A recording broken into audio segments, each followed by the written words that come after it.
Hello. Hello, friends. Happy Sunday. Tony's here. Hey, how's it going? I'm going to participate in the not the drawing, but the game decision, or what do you call it? Okay, so I'm doing the Patron LP drawing today, and I thought that, having Tony here picking the cards or the whatevers would be even more random than if I pick it. So nobody could, not that anyone ever accuses me of cheating, but, it's just an additional thing. Burke Peckin, thank you so much for the 8 months. Oh, I need to turn this on so we can hear it. Ah, yes. Yes. But yeah, thank you so much, Burke. Appreciate the cheesy support. Oh, they're saying no sound. No sound because... Am I no sound? I'm no sound, or just the... What? I don't know. Maybe. Yeah. One person said no sound. It says that it's sounding. Oh, maybe it's working. I don't know. Yes, sound. Oh, sound is fine. All right. Okay. The alert was quiet. Yeah, I have... Oh, God, okay. I'll turn that up, and then it's fine. Okay, I have this soundtrack on, but I'll just make that, super quiet. Okay. Let me know let me know if the Oblivion sound is too loud. Anyways, I'm going to do the Patron Let's Play drawing today, because I've been behind. I know I'm still currently playing through Dragon's Dogma, which is the previous game. Chadrad, thank you so much for the gifted sub to Onion Man. Welcome, Onion Man. What's up, Onion Man? Cheese Hype. Who's this dude? This is Tony. If for those that don't know, this is Tony. This is my boyfriend. Oh, I've been on a couple streams before. Someone was asking if it was my first one. No, he's been here before. Yeah. We played Diablo with viewers and stuff a couple times, and he's been in this kind of a situation before. So he's going to help me pick the drawing. But first, we're going to do a giveaway. I'm going to do actually a few games today. So, I don't know, probably every 15 minutes for maybe an hour. I don't know how long we're going to be chatting today, but I do have a lot of games I want to give away. So I thought I would just get a big chunk done with. And it's easy enough to give them away myself rather than having somebody help me today, because I'm not playing a game, because we're just doing IRL today. Hopefully you guys are okay with that. Oh, people are being so nice to me in chat. Thanks, everybody. I have the best chat. I'm sitting here really great. Yeah. Here, I don't know if you can see that better. But... I can see. No, it's fine. Okay. Thank you, Elfie, and hello. Sorry, I didn't say hi to anyone specifically today, but I just want to get right into it. I have a lot of stuff to get done today. Hey, Silverleaf. Hugs Lily and Tony Fun Run. You're so goofy, Silverleaf. Well, it's not really a surprise stream. I do stream every Sunday for the past forever, but I guess if you want it to be a surprise, it can be a surprise. Well, maybe because I'm on. I don't know. It's a little Maybe different than normal. it is different. Okay, so the first game we're gonna give away is the Bureau XCOM Classified. I don't know what it is, so a lot of these games were donated by people in the Discord and stuff. So if anyone, if you know, it's on what is it? What's the key for? I think it's a Steam key. Yeah, it's a Steam. It's a Steam key. Mister has donated it to the cause. So if you want to look up what that is, it's on Steam. I'm going to open it now, and if you want to join to win this game, type !win cheese, just like Bellatini said in the chat. It's a third-person tactical shooter. Thank you, Yagso. Okay, that sounds like a fun game. But anyway, now that that's out of the way, we're going to do the drawing for the Patron Let's Play. That's why Tony is here. So Yes. we pick, for those that don't know, we pick, these are cards or games that were nominated by patrons $10 and up. And they each can nominate 2 games at most every month. And then I draw 5 of those games out of a bowl. And then we do a poll for those 5 games, and that's the game that I play. So. I see. Yeah. So what's the first game, Tony? All right, so I can start pulling them. Yes. They're kind of like stuck together. Yeah, make sure but- they don't get stuck together.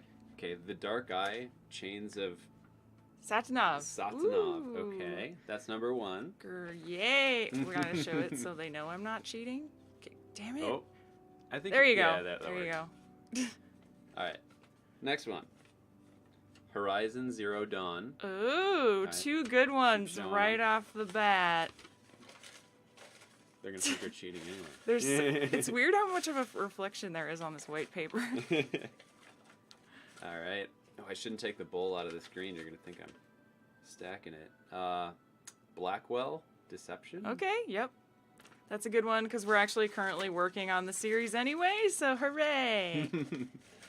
There's like 5 or 6 games or something in that series. All right. Mixing it up. All right, next one. XCOM 2. Oh boy. Dude, there's no games that I don't want to play, so thank you guys. All right. I'm gonna mix this last one up good. Okay. There's quite a few left. There's like Yeah. 8 left or so. All right. What is this? Kentucky Battle Zero or Rattle Zero? It's kind of sloppy. I know. Route Zero. Route Zero. Yeah, I messed up. Show them the font. I Show me- them why it was hard to read. I messed up when I was writing route, so I just fudged it. Oh, okay. You know, Yeah. I don't know what this game is, so let's look it up. Nice. You should vote for that one. Kentucky Route Zero.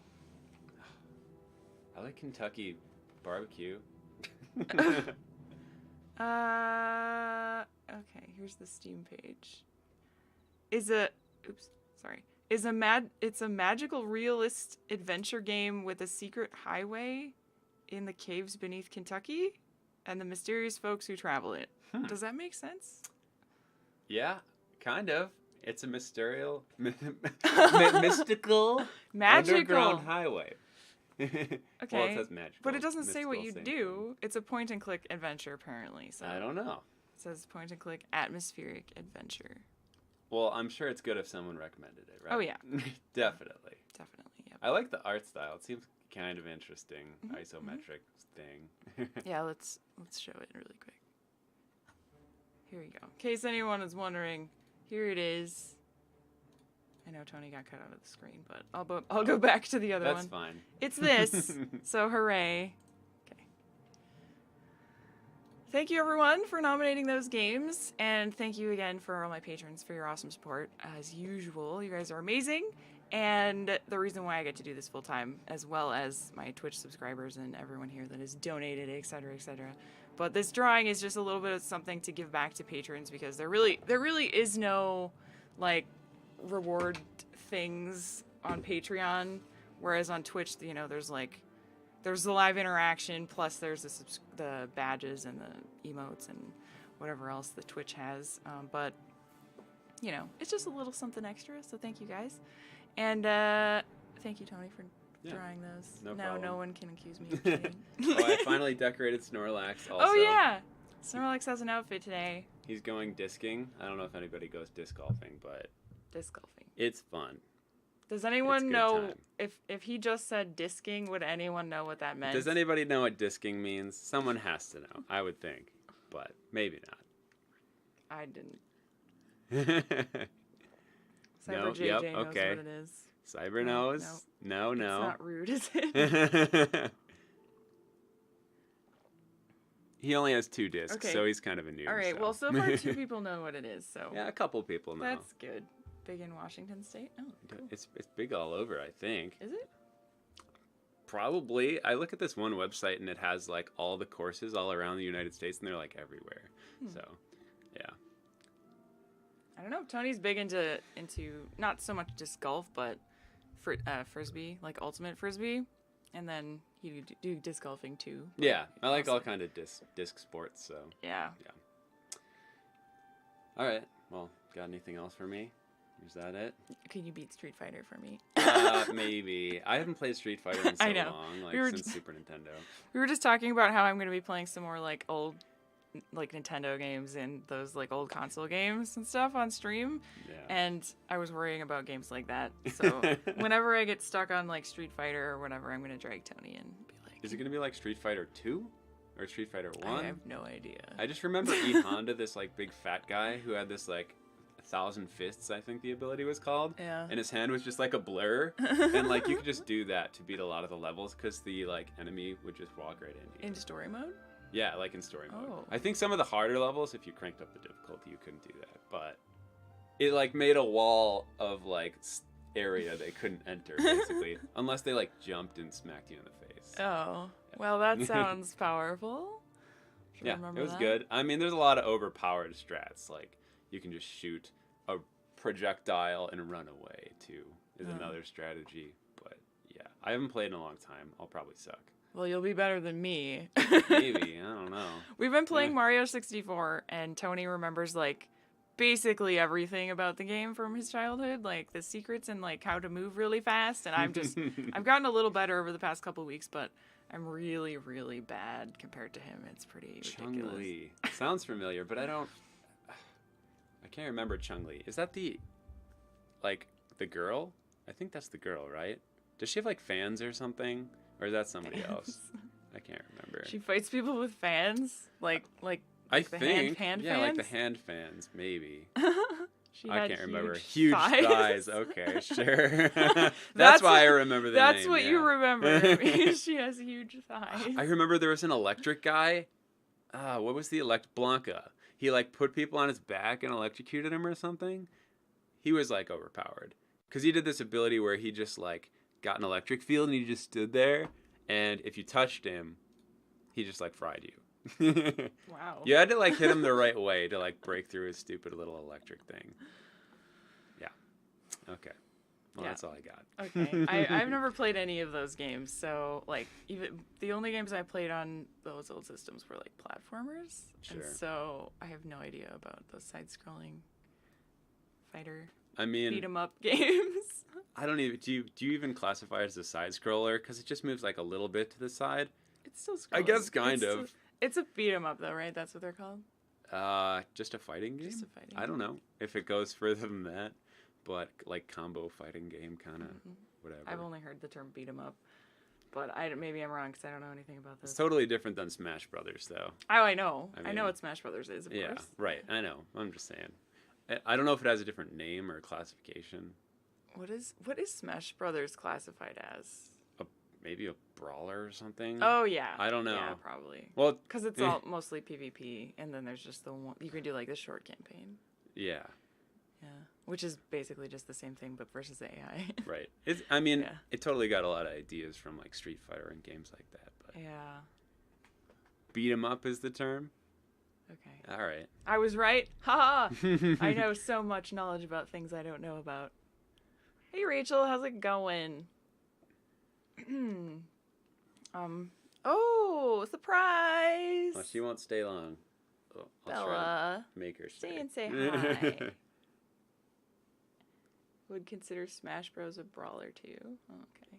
The dark side of the Force Oh, is calling balls. you. Double sound.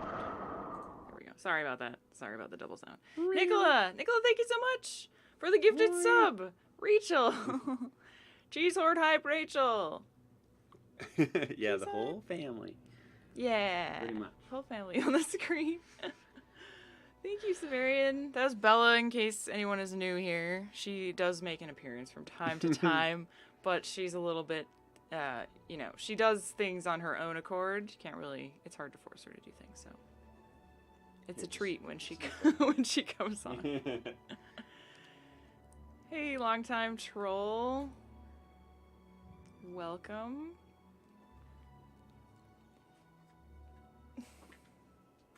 Hey, Dipsy Fishes. Well, you're welcome to stay and chat if you want. Maybe I'll pop in or something, but Okay. I'm ready. I'll go do my own gaming in the other room. So. Okay. Nice seeing you all, and see you next time. Okay, thanks, Tony. Sure. You gonna follow him, Bella? No? She's, All right. might. All right. All right. All right. Okay, so. Yay! We have 5 more games to vote for now, so I will make a poll. Oops. I will make a poll after the stream that will be available on Patreon for all patrons to vote on those 5 games. So I can't wait to see what you guys come up with. They're all good, I think. So I would be happy to play all of them this time. It's a treat when that happens. I'm very behind on chat too, by the way, so hold on. Oh, thank you, Zombie King. Appreciate the compliments. A wild Tony appears. Ha ha ha. He would have appreciated that one, Rachel, if you would have seen that. I'm sorry.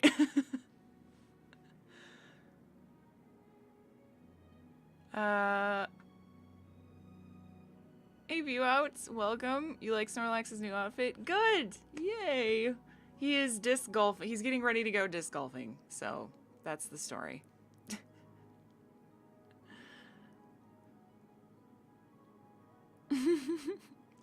All right, so the giveaway is almost done, but just to reinstate what's going on there, if you'd like to win the Bureau XCOM Classified, type !win cheese to enter, and then after that I will be giving away another game. I'm going to be giving away quite a few games today. I have a lot of games on the list that have just been sitting here that, like most of them I don't know what they are, so I kind of saved them for last to give them away, but I'd like to get rid of them, you know, give them to a worthy cause rather than having them sit here in this spreadsheet. Cindy, thank you so much for the resub 4 months in a row. Thank you so much for the cheesy support. Cheese hype! Trying to figure out why Discord won't sync your subs. Oh, so I don't know. Sometimes it takes a while. Like sometimes it takes like a day. So yeah.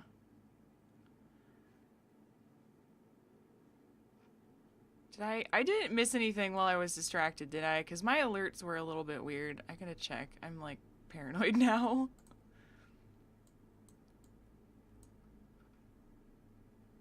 There's also a bunch of cheesy questions I need to answer, and I will do so because this is a Q&A chat, so if you guys have any questions you want me to answer that like maybe I missed in the chat while Tony was here, if you don't know how to ask a cheesy question, click the cheese on your screen, pay some cheese, and ask a question. And then I will go through and answer them. But I do want this to be out. I think I'm good. Pop out. Come on, Streamlabs. There we go. Okay, feeling good about getting all that out of the way. I was stressing about that. So to talk about that, also, by the way, I was saying that I'm currently playing Dragon's Dogma. I'm probably going to do 1 or 2 more episodes of that, and then I'll probably continue that game on the live stream eventually, because I'm really enjoying it, and I'd like to dig in a little deeper. It's one of those games that, like, I think I need to play for a while to really experience. So, yeah, I'll probably like randomly play that on live stream. Plus, then I can get more live tips. People, I know I really suck at the game because it's one of those games that like it's a learning experience, and the first time you play it, you're very overwhelmed, which is fine. I don't have any problem with that, but like it could lend well to a live stream for that reason, because I could get a lot of tips. And I am getting tips in the comments. In fact, a lot of people have been really, really helpful and nice, even though I suck at the game, which is appreciated. But like, you know, I read the tips too late after I've already done something dumb, usually. So, yeah, it'll be nice to have the live feedback, I think. There's no wrong choice. That's good. That's good to hear. Someone commented on today's video saying that, letting me know that Rook is actually never going to level up with me, which I didn't realize. So I need to get rid of him, which is good because he's annoying anyways. Although I have recorded one episode since the live episode, and I do have another, I did recruit another pawn, so I don't know if I'll have to switch that one out. Because I guess I need somebody with healing, but I don't know. We'll talk about that another time. But it's really fun. I'm enjoying it a lot. Rip Rook. I know, but he's just so bad, you know? I mean, he helps. He does heal people, but, you know. Alright, the giveaway is done. I'm gonna pick a winner. So hopefully you're still in chat if you win. If you win, speak up so I can PM you, please. Hey, Fuzzy! There you are, Fuzzy. Alright, I know Fuzzy's here. Congrats, Fuzzy. You have won. Fuzzy, I'm actually probably just going to PM you in the Discord, if that's okay. Because that's just easier for me to do.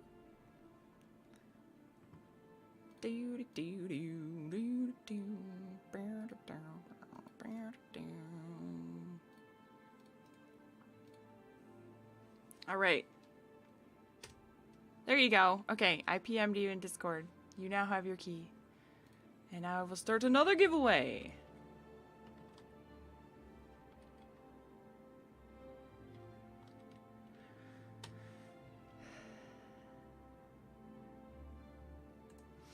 Enjoy your time in XCOM Classified.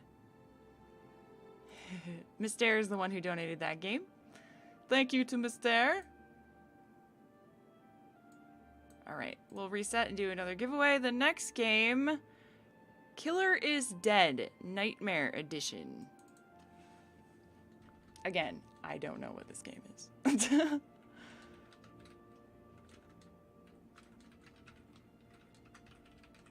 It's a humble bundle gift, so this is one where I'll give you a link and then it redeems the key for whatever it is, but I think if I go to the link it might redeem it, so I don't want to check. Alright, exclamation point win cheese to join for Killer is Dead Nightmare Edition. Let's look it up. Killer is Dead Nightmare Edition.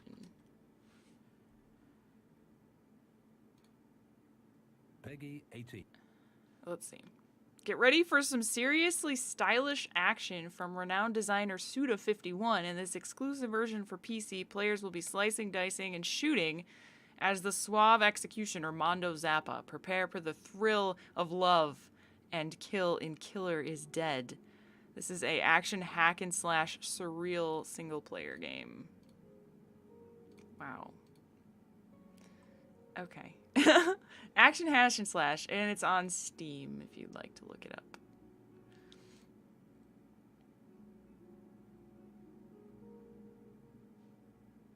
Yeah, it does. It looks pretty, like, it looks weird. It looks like a trippy game.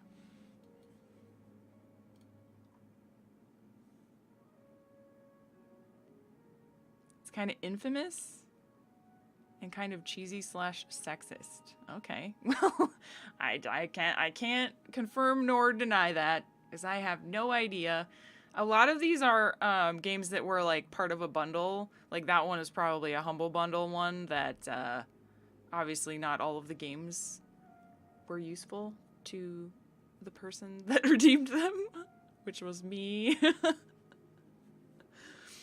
But yeah, you know, hopefully someone can get some use out of that game.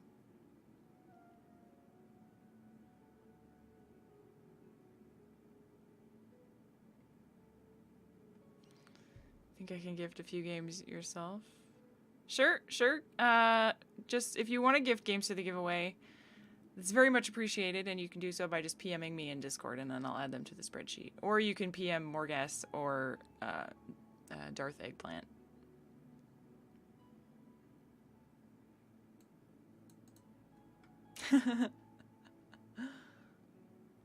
Killer is Dead got controversy for its gigolo mode? Oh, I see. Okay, yes. What made you get a Gobu? Great question, Silverleaf. I used to play Final Fantasy XI. Oh, that was my first MMO that I ever played when I was very young. I think I was like 13 or 14 or something.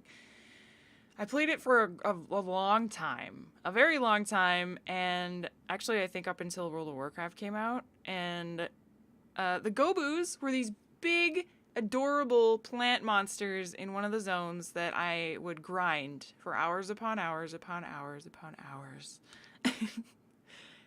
for a drop. I think they dropped some glue or something that was like a valuable crafting reagent, probably, maybe, sort of. I don't remember, but there was a lot of farming in that game. Of course, you know, it was more of an Asian MMO, so they were famous for their heavy grinding games, and this was no excuse for that. It was definitely about the grind.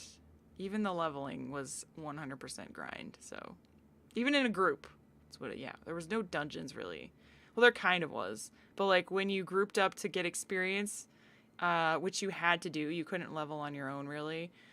You just sat in one spot in a zone, and then somebody would be the puller who would go out away from the group and pull a single mob back to the group, and then you would kill it, and then you would just do that over and over and over and over and over until you out-leveled the mobs in that area. Then you would move to another area and do the same thing. It was very, very grindy. So I wanted to say again, I got Witcher Enhanced Edition for free when you downloaded Gwent, so maybe Witcher is free on GOG right now. Oh. Cool. I think you played Final Fantasy XI for maybe 2 months and got bored of it because of having to group.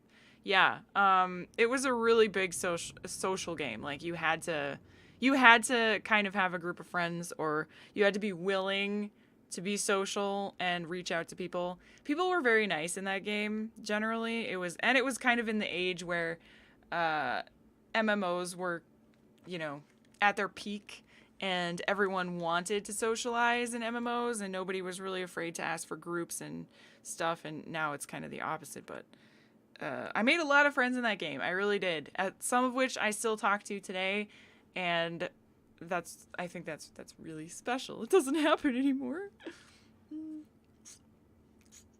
What is wrong with my drink? Uh-oh. The straw doesn't work. I'm just getting air. I need water. How dare you? Are you broken? Better not be broken. Gonna be very sad. Final Fantasy VII is your favorite game from your childhood. Didn't get to 11. Strangely, I've only played the online Final Fantasy games. There's 2. There's 11 and 14. And I've played both of them. I've never played any of the single player ones. The only reason that I got into Final Fantasy XI was because my sister found it online and she was like, "Oh, this looks kind of fun."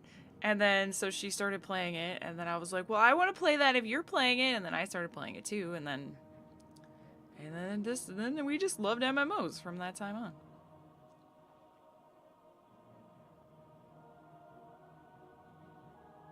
You remember being a tank back then? I referred to myself as a sacrifice. Yeah, basically.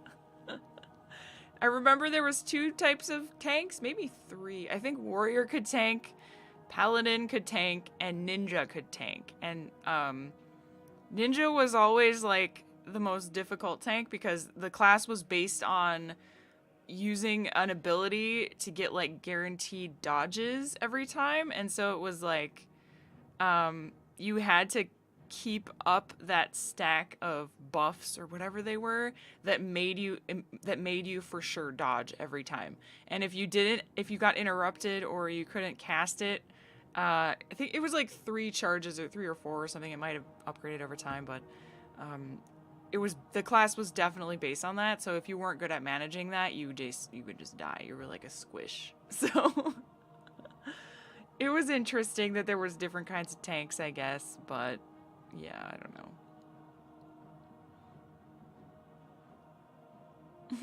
It wasn't broken. It just turns out that this thing wasn't set in the right location. It has to be like all the way that way.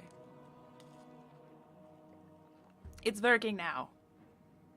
I'm the older sibling by 1.5 years. But we were pretty close growing up, so we're always gaming and stuff together.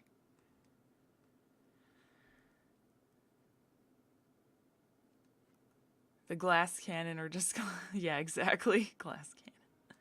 Okay, let me get to these cheesy questions before I forget. I don't know. The goat gave me some weird... These are not actually questions, the goat, and I'm not gonna comment on them. I don't know what they mean. Please ask actual questions or things that I can understand in the cheesy questions. Nicola asks, will you continue playing Dracula 3? Good question. Probably. Maybe. I mean, I did install it on Dorco, and it does work perfectly fine on Windows XP, booted right up. So, I guess if someone donates me a save game, I will try and play it again, yes. If the save game is compatible. Oh, I didn't see that. I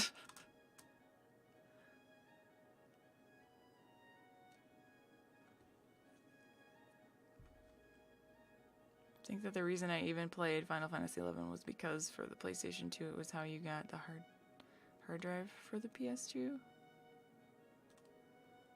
I don't know, I never played it on PlayStation. I played it on PC, and my PC barely ran the game. It was pretty ridiculous.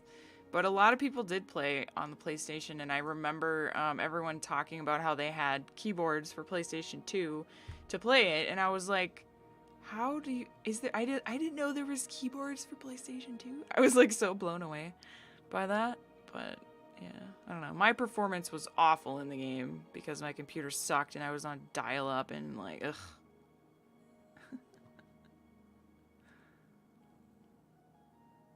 The real question is, will Dracula keep playing Lilia? The answer to that is yes, definitely. I also installed Dracula Origins, in which we get to play, not Van Helsing.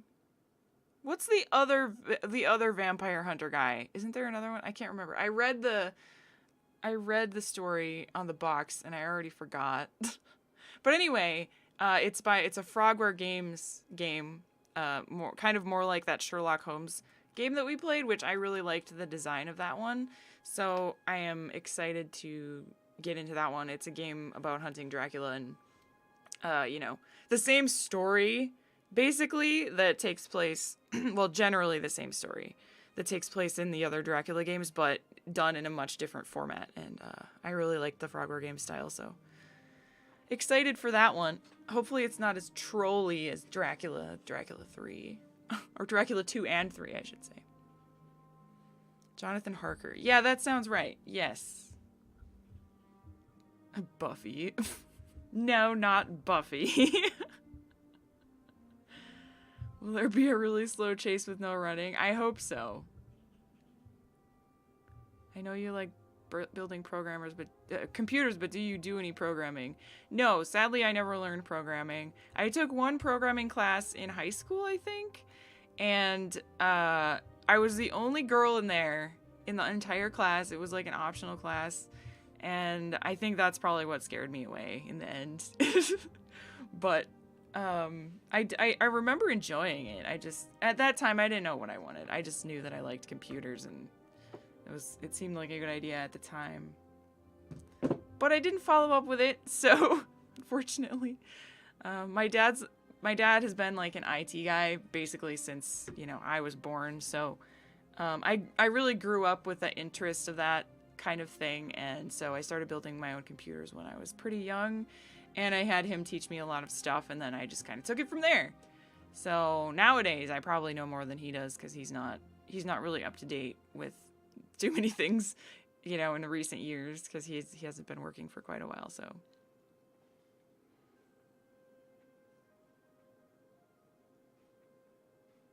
Harker was the other one, yeah, but Origin is Van Helsing.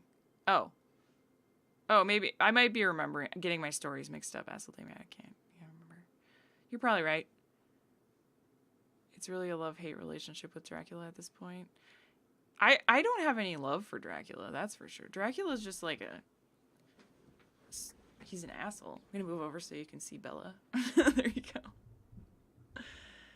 Yeah, Dracula's really rude, and I just feel like, you know, he just doesn't want me to win, which I guess is legit for survival on his part, but it's just rude. It just really is rude. I mean, he's just gone too far to not let me play the game. Maybe it's because I named my computer Dorco, and Dorco dies. Spoilers.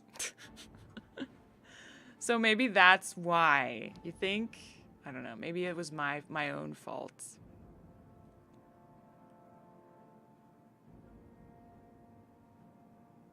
Do you ever get game rage? What? No? What?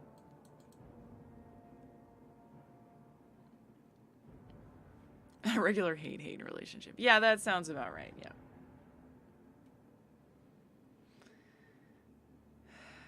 Rip Dorco. Dorco was great. Honestly, though, there was a lot of things in the Dracula game, Dracula 1 and 2, that I really loved. Like, yes, it was a very frustrating game series to play through, but there was so much cheese factor in the first two games that I still do love them, and I don't regret playing them. But I definitely think that if I didn't live stream them, then I wouldn't have got through them at all. I would have given up. But I'm glad I did. Glad I powered through. Hey, only one twitching, what's up? Anyone else I may have missed that came in too? Hello. Hello. The rope pixel hunt. Oh god. The second game was so pixel hunty. It ruined a lot of the fun in the second game. Because it was just all ridiculous pixel hunt. That was the challenge, which is not fun at all. It's just dumb and time consuming. And I don't know. The third game is better on the pixel hunt side of things. There's not much pixel hunting at all, but it's just hard. It's hard. Legitimately hard, you know? I don't know. It's weird. I've never played a game that was that hard, so I'm going to complain about it forever probably, but that's just because somebody else that's smarter than me and has more information about history and like World War I and Dracula in general probably could breeze through the game no problem if you already have all that information, but that is not in my head, so... Dracula wanted people to run those fun rides he had meticulously built everywhere. Yeah. He lost his house key on purpose so that Jonathan would find it and go through his house of mazes and games to finally return his house key. And he was just that bored that he was willing to risk his own death just to have some fun. That's what I think. It's great. The game that forces you to learn. Yeah, but not...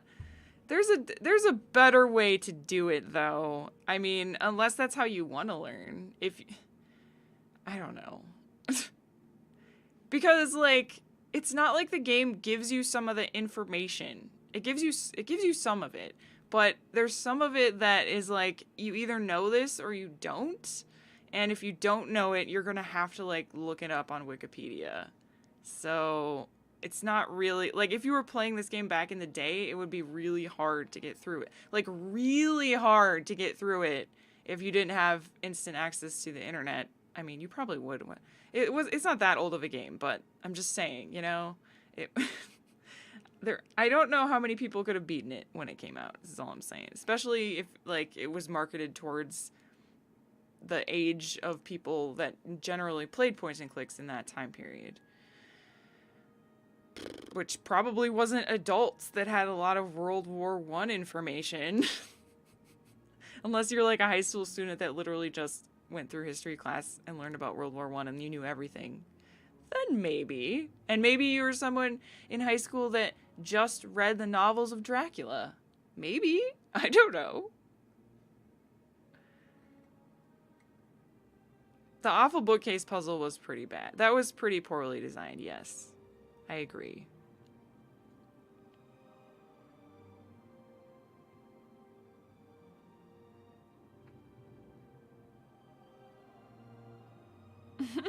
Yeah, now she's here without the trap. It's all working. She's learning. Oops. Sorry about that. Your history is weak. Mine is weaker, I'm sure.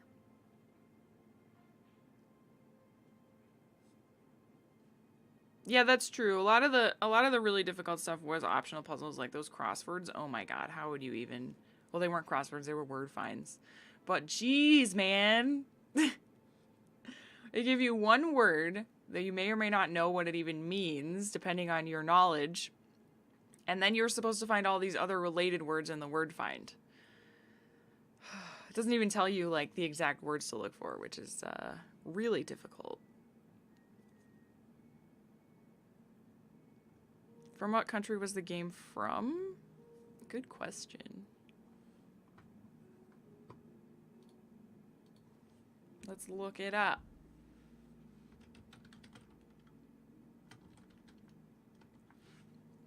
Made by French studio? Okay.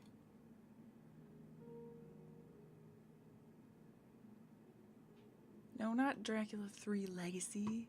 The game! Come on, Google. Keops Studio. It was an independent video game development studio created in 2003.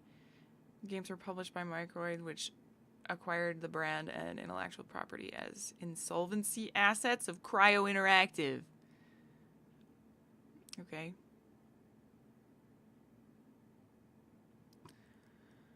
Yes. It, I mean... Director Benoit Holgen? I have no idea how to say that name. Lots of French names.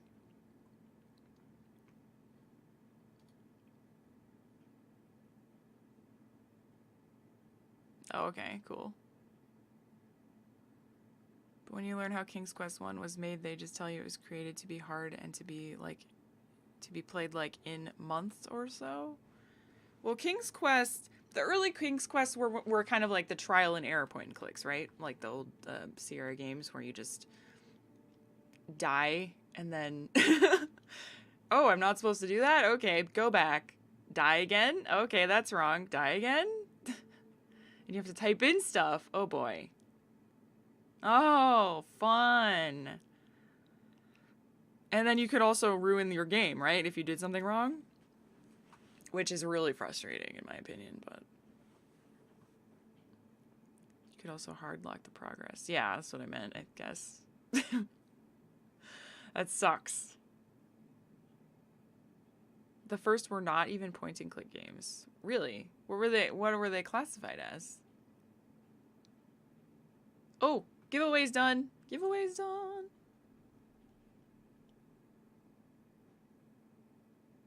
Roberta Williams made the King's...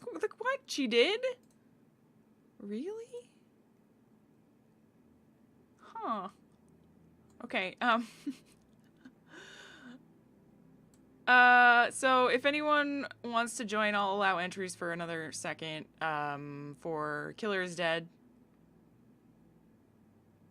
I'll pick the winner in like 5 seconds. Win cheese is how you join.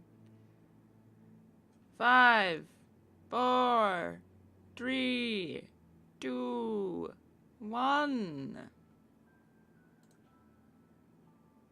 Ah, too late, sorry. All right. Cyber JJ, you have won. Please speak up in chats. Yay! Congrats. I will PM you the key.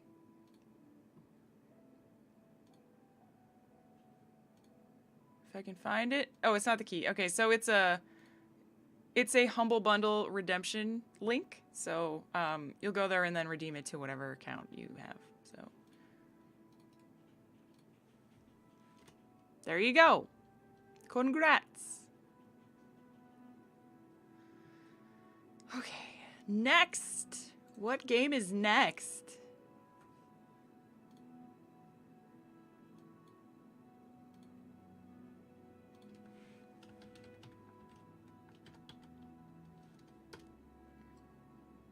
Next game is also a humble gift. Lost Horizon is the next game.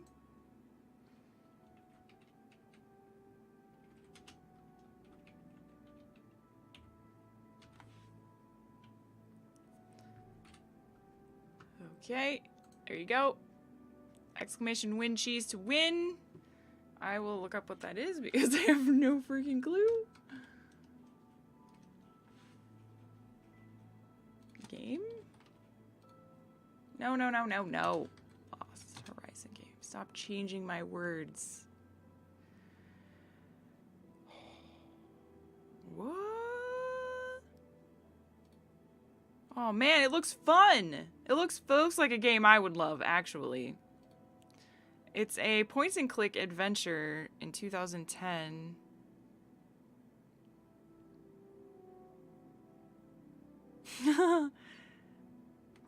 I almost regret giving this one away, but I don't because I have 8,000 other games. So, but yeah, this one looks good. Looks good. Point and click. It looks like it has a cool art style. Published by Deep Silver.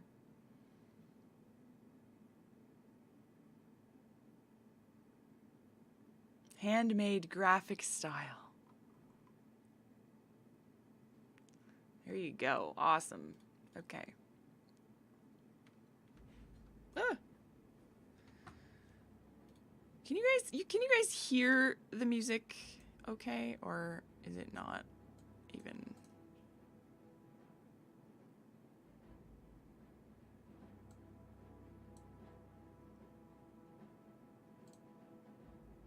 No music heard.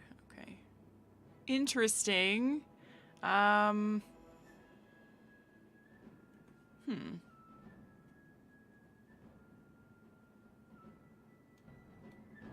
about now? Can you hear it now? I can participate in the raffle? No, that's okay. I have like 8 billion games I need to play, so I'm good. If I tried to win this one and got it, I wouldn't be playing it for a really long time probably, so it's better off in the hands of someone who will play. Sounds fine? Okay, cool. Cool beans. Oh. It's in between songs right now. All right.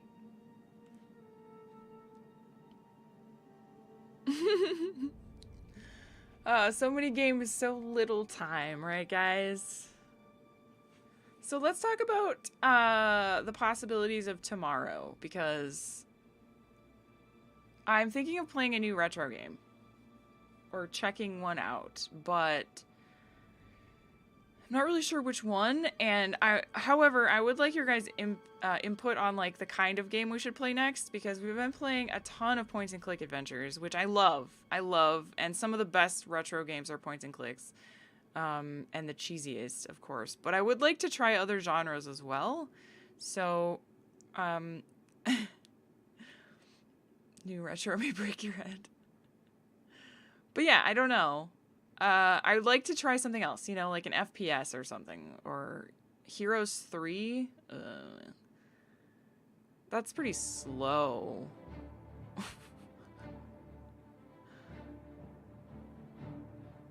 No.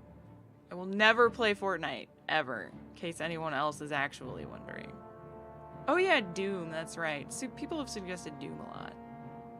I also have, Prey is not retro, mister. Well, I guess there's an old Prey, isn't there? But I don't think that's on PC. I think it's only Xbox. Maybe? Unless I'm wrong. I don't know. Mafia 1? Yeah, I would love to play Mafia 1.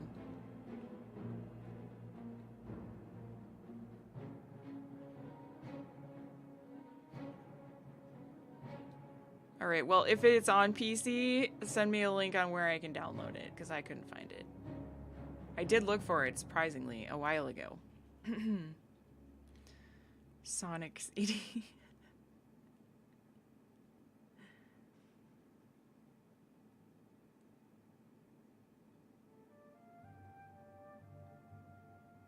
It's not digitally sold anywhere. Oh, well, that explains why I couldn't find it then. Okay.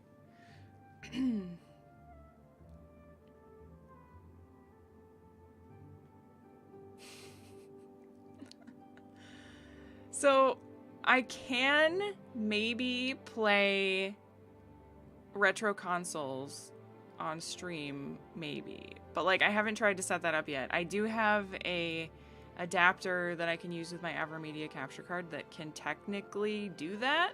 But the problem is I don't have a monitor with the correct inputs. So I don't know how I would actually duplicate the signal to both record and stream it, because obviously, you know, those things only have the one input and or output, I should say. So I don't know. I'll have to mess around with that. So I don't think the Nintendo stuff will happen for a little while yet, unless I play a ROM or something. But I don't really like, since I have the actual systems, I don't know if I really want to do the ROM thing, especially because I have so many other games on PC that I'd like to play.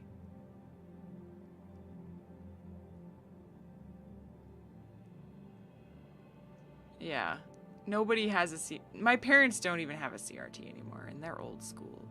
CRTs are just annoying. We had one actually. That was the first TV I owned. Was a big CRT when I got my first apartment back in like 2008. I think when I moved down here, I went to Best Buy and bought the cheapest TV they had, and it was a CRT. And it was literally like 150 pounds. And I think it wasn't until like 6 or 7 years ago we finally got rid of it. I don't even remember what we did. I think Tony brought it to like a dump or something. Like the electronic recycling place dump thing where you can dump your stuff. Cause like nobody would take it.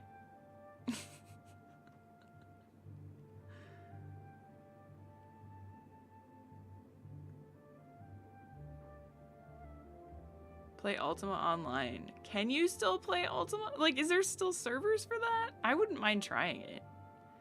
I'd also love to try playing 2 other retro MMOs. One is EverQuest 1.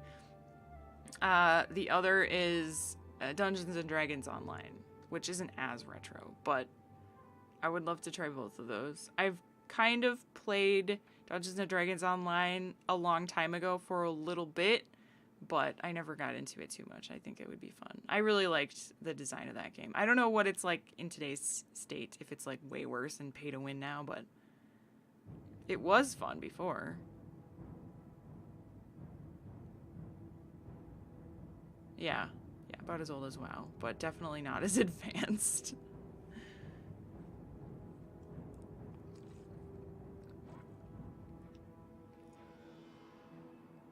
Oregon Trail. If I play Oregon Trail, it will be the old one I played in elementary school.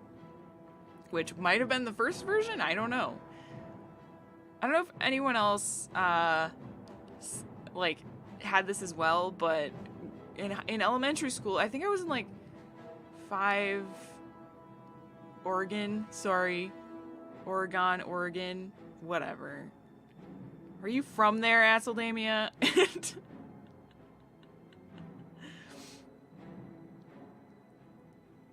Oh, well then you're allowed to be offended, okay. I was gonna say, you can only be offended if you live there.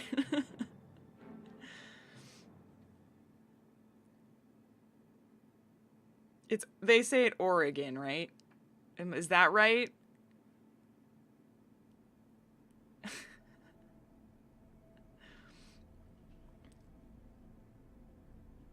okay, yeah.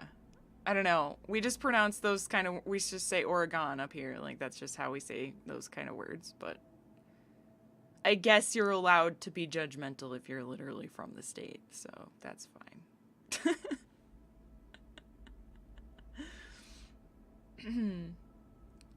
Anyway, I was about to say that growing up in elementary school, we had, I think it was in 5th or 6th grade because it was a little bit later when we got like a computer lab, and we had those Mac computers that were like different colors. There was like orange and teal and purple, and it was just a big monitor, but the computer was in there.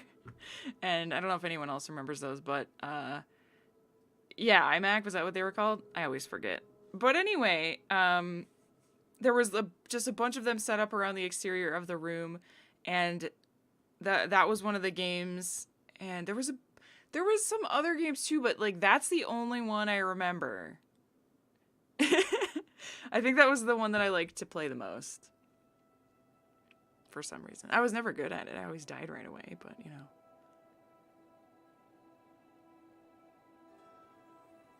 The Skittles of computers. Yeah, I always thought they were so cool because I was like, oh, I want a blue one. And then my grandma had one at her house. She had a teal one, and she had like a few weird games on it. Like she had MDK and this other really weird dinosaur game where you like played as a velociraptor or something and went around and stole eggs from other dinosaurs. That's all I remember about it, but it was real weird. And I think it was iMac or a Macintosh exclusive game. I know you can play MDK nowadays on Windows, but I don't know. I don't even know what that game was. Honestly. But I can remember it.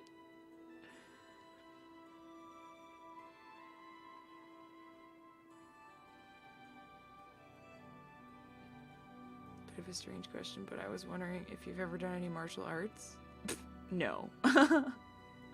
And I definitely, aside from being taller than most people, I would not be able to kick anyone's butt that had any like actual martial arts or fighting skill. I would be doomed. But thank you.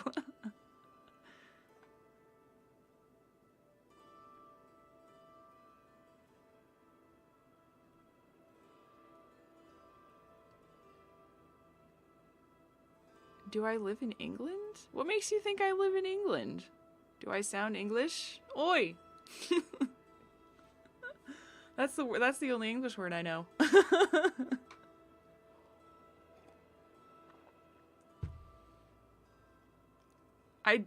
What? You're kidding, right? I do.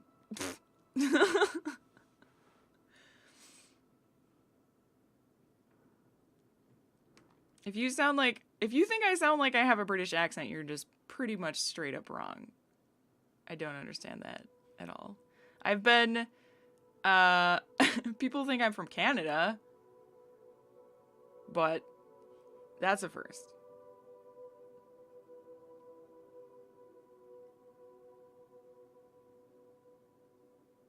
Macintosh games did have very cool black and white graphics back then. Definitely better sounds. Oh, okay. I don't remember. Bloody hell.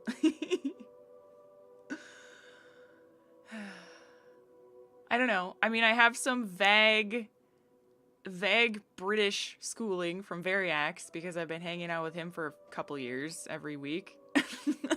Which is like, that's the extent of my knowledge of that area. So, yeah.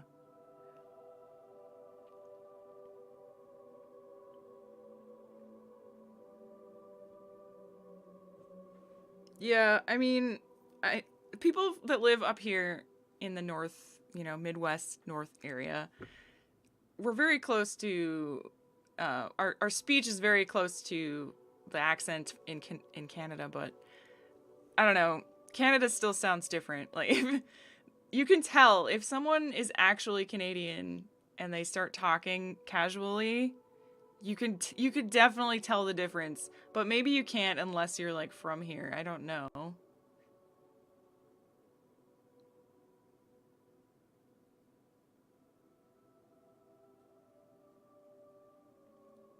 How tall am I? I'm 5'11". I'm like 5'11 and a half. I'm almost 6 feet tall. Heard you say out and it doesn't sound like oot. Yeah, that's a good example. I say out and Canadians are like, say out, oot, out, oot. It's more ooey. Everything's more ooey.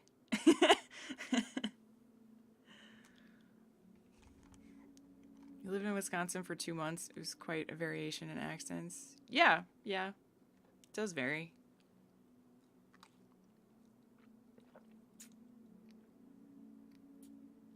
I'm definitely British. You're definitely wrong.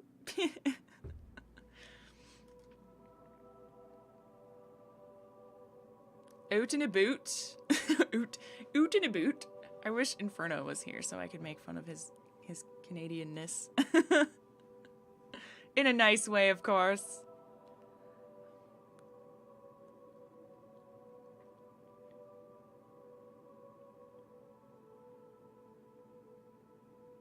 I honestly wish I lived, you know, in Great Britain somewhere, in the UK, or just anywhere over there. Anywhere over in that general area, I would love to go. Mainly because I don't know. I love the culture and I love all the old shit. So it's so cool. I want to go see castles and really old buildings and just like walk around and get some fish and chips. Yeah, they have castles everywhere. Dude, if you live in the United States, castles are like freaking magical beings. They're not beings, but they're just magical structures that are like in fairy tales. That's the idea that we have of castles. And if you live, I had a long conversation with Variax about this, so I know the other side of the story, that if you live over there, even if you might think it's cool, like it's the same thing. Whatever you grew up around, you're like used to, and you take it, you take advantage of it, and you don't appreciate it, and it's not as cool, obviously. But like, if you grow up over there and you see castles all the time, and there's a castle like a block from your house or whatever, then you're just like, whatever. I can see a castle whenever I want. I don't care about castles. But imagine if you never saw a castle. Well, I guess we're playing Morrowind next. That's fine.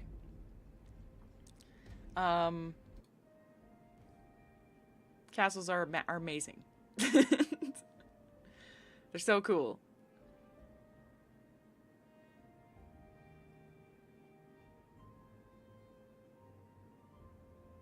You spent your free time eating chips in castles. It's true.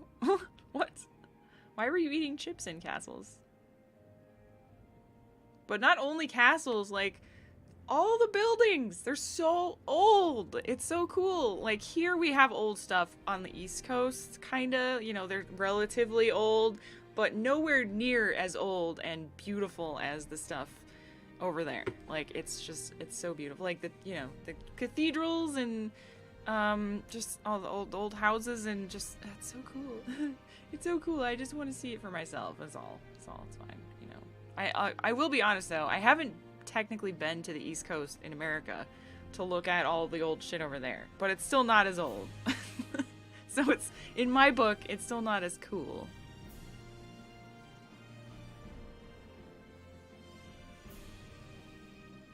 Yeah, I know, right, Assalamia? That's the same as my point of view. I'm just like, how? That's so cool. I wish I had old stuff.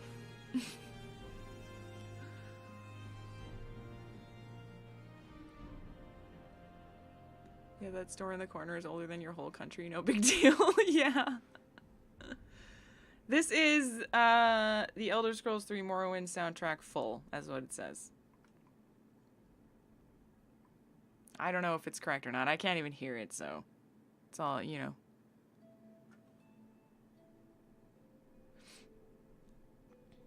Gonna visit Sasau and the villages around this month. Oh, lucky! I would love to do that. I would love to see the Kingdom Come cities or towns or whatever.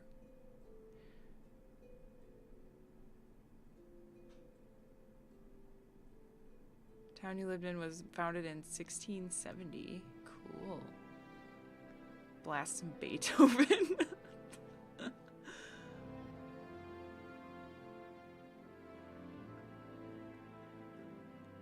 Let me know if it's too loud, guys, by the way. I don't want it to be. I don't want the music to be louder than me, but this is a new playlist, so it might be different. It's fine. Okay.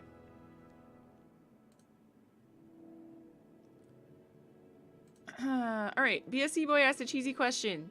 Please say, "Cor blimey Mary Poppins" in your best British accent. There you go. Cor blimey Mary Poppins. Wait, Mary Poppins, right? Poppins. I don't know what cor blimey means. I know what blimey means. Well, blimey's like, wow, or like holy crap, or wow, or something, right? Like you say, like, blimey.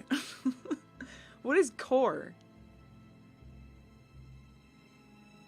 I want to know this now.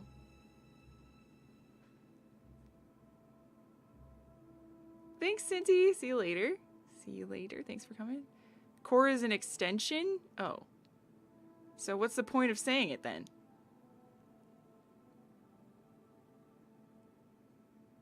The time I live when was first mentioned in records in 1102? Damn!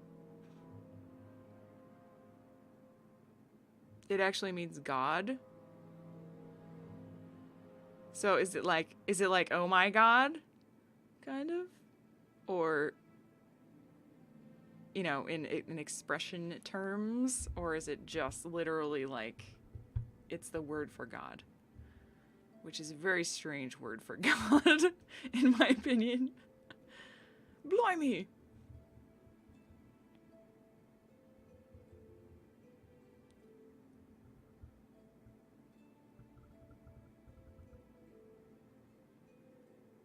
You can do an accurate British accent up until the TH sounds come into play. It's like the term "my God." Okay. It's not very comfortable to say, is it? Like, blimey is like, oh, blimey. But like, core blimey? Do you say core really fast? Like, kerblimey or something. That sounds like kerblammy. Which is also a great expression.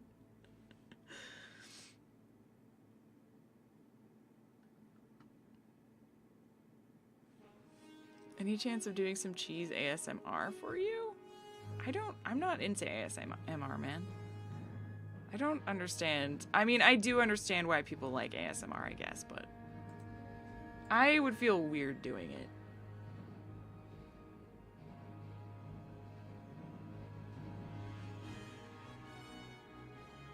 No one has said core blimey in like 200 years. Oh, okay.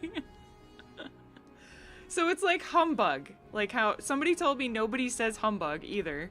But I was also curious about that phrase because I love that one.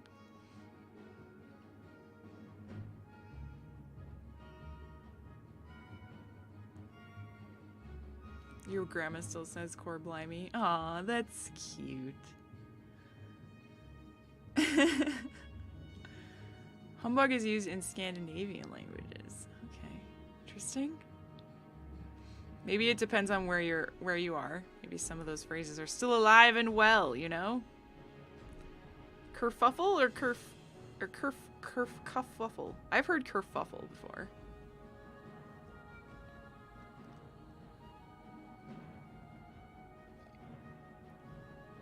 I think I could do ASMR if I had the right microphone. If I had one of those really bassy microphones and then I talked up here and I was like, and one day they went to a castle and blah, blah, blah, blah, blah, blah.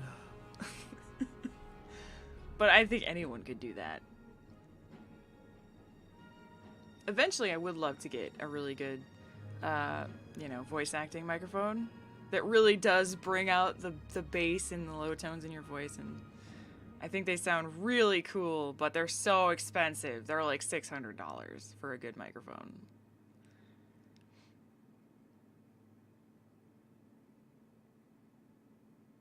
Core blimey is also like a state of shock. Okay.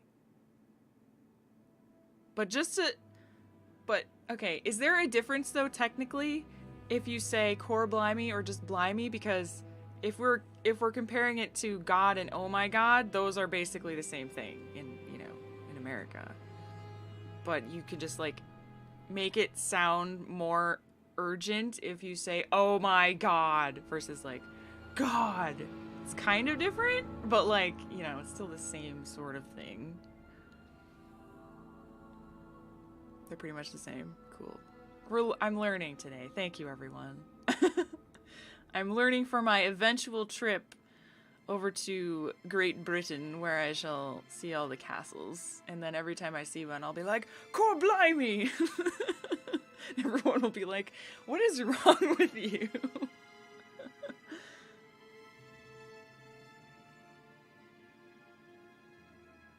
That's true, Onion Man. I would definitely start laughing at everything. That wouldn't work too well.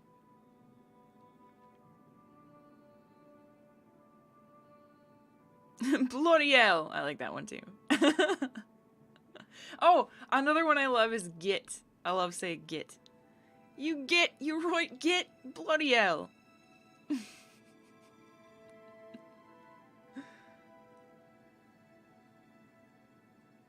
They'll say, "Oh my god, another American." I know, they'll be like, "Oh my god, get away from our castle, you stupid American lady." Quit trying to talk in our language.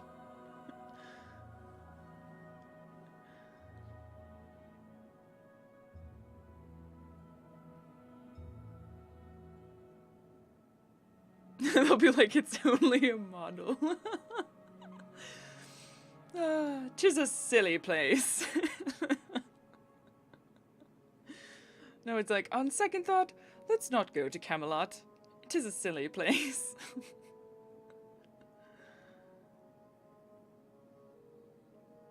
Should I stream Daring Dogma? Yes? Okay. I think I will. Less people say "core blimey" and more just say "core" like a sigh. Interesting. Hello, Andrew.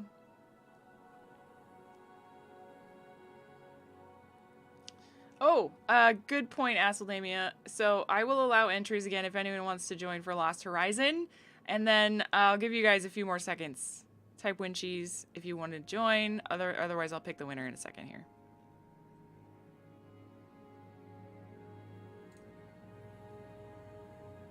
So I was also here's another UK conversation that I had with Barry X that I thought was really interesting. We were talking about like the friendliness. I don't know if it's the same for you know, tourists or whatever, but it's a very different like demeanor when you're out and about and in you know, like if you're eating at a restaurant in America versus the UK. And oh, sorry, I was covering up Bella. Oh, look how cute she is right now. Bella, you're so cute. She's like, "Shut up, I'm sleeping." Anyways, so like, it's kind of hard to explain, but the conversation was basically talking about how if something is wrong with your food, or if you have an issue with something that the establishment provided you, a lot of times in the UK, it's just, everyone is just apologizing. Like, even the person who's having the issue. Like, "I'm sorry for bothering you, but there's a hair in my soup. I'm so sorry to inconvenience you, but, you know, blah, blah, blah." And in America, it's just like, "Hey, waitress, I got a fucking hair in my soup. Give me my money back." So, I don't know. I'm curious to know, not that everyone does that, but generally, there's an expectation in America that, like, if there's something wrong with your food or with something else that's provided for you that you paid for, basically it's horrible and the world is coming to an end and you deserve your money back and then some. That's kind of the mentality that is in America, sadly. Not that everyone does that, but I'm just saying that it happens. And yeah. And it seems to me that, like, everyone is so much more polite in the UK, right?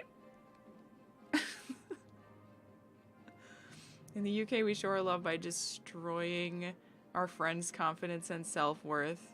Yeah, you guys are very sarcastic and, like, between friends. That's true. That's also true in America, but I guess we are a little bit more sensitive over here. I don't know. It depends. I think guys are much more... Guys can be a lot more, hard on their friends in a loving way. Maybe. At least I don't have any, like, girlfriends that really act like that, but I don't know. I mean, it's different for everybody, obviously, but I've seen that behavior over here as well.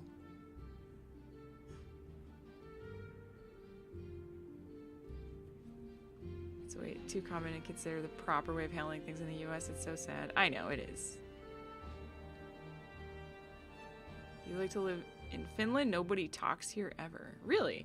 Well, isn't that hard though, Giga? Like, so if you go, I mean, that could be good, but couldn't it also be awkward? I guess especially if you weren't used to it. Would you just think that everyone was completely like rude? Because that happens in America too. Like, America's very varied, so it depends on where you go in America. You get different attitudes toward, from people, but like down south, people generally have the reputation of being extremely overly friendly and like welcoming and stuff. And if you go to the East Coast and some of the West Coast, people are like, they just seem like assholes because that's just like how they talk and how they just how they act and present themselves and stuff. They just come off as dicks, basically. And up in the Midwest, like up where I'm from, it's kind of it varies a lot, but it's more of like people will smile and say hello most of the time, but you will still get people that are just like, meh, meh, meh, meh, I don't want to talk to anyone, blah, blah, blah, get away from me. But if you go to a restaurant or something, people are like, they're going to be friendly to you and stuff and say, welcome and blah, blah, blah, blah, blah. Especially where I'm from. And in bigger cities too, it's generally friendlier. But if you go to like small towns up here, it's really hit or miss. You could just sometimes it's weird and creepy and like, yeah, I don't know. You just don't know what to expect. It feels like you're going to get shot or something. Even though it could be completely harmless, just like, you know, country folk or whatever, just living out their day. But if you go to a gas station and there's some shifty looking people in there, you're just like, am I gonna die right now? Nobody's saying anything and everyone looks like they're plotting for murder, so I don't know. Dick's like derp. Well, yeah. Yeah, he did kind of, he was a little bit too forward and but he wasn't necessarily like mean and rude, was he? I don't remember. He was just more annoying than anything else. I find the Midwest to be more polite than the South as a whole. Really?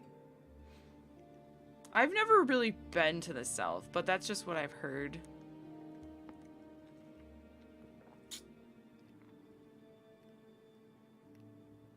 I do have some family that lives in Arkansas.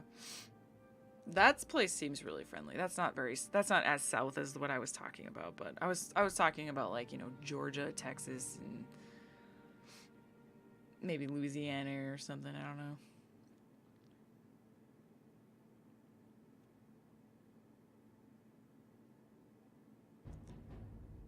So I'm surprised that Shiogorath's cheese for everyone isn't a thing on donations or subs.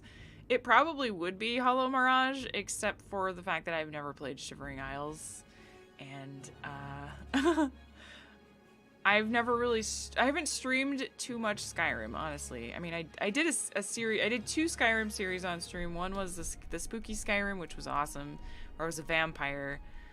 That was just the Dawnguard questline, and then the other one was an interactive Skyrim thing that I never really finished, and we never really did too many of those of Shiogorath stuff, so maybe that's just why, I don't know. It was also early on in the channel, so emotes were not really established or anything yet. I know I need to play Shivering Isles. It's one of the things I want to do. There's 2 things I want to do in Oblivion that I'm planning a Let's Plays for. I'll let you guys in on some of the secrets. The main one is the Dark Brotherhood questline, because I haven't done that for so long, and it's an amazing questline. So I kind of want to do a playthrough kind of dedicated to only that, and then another one playing the Shivering Isles. But I think you have to be higher level to do Shivering Isles. Am I right about that?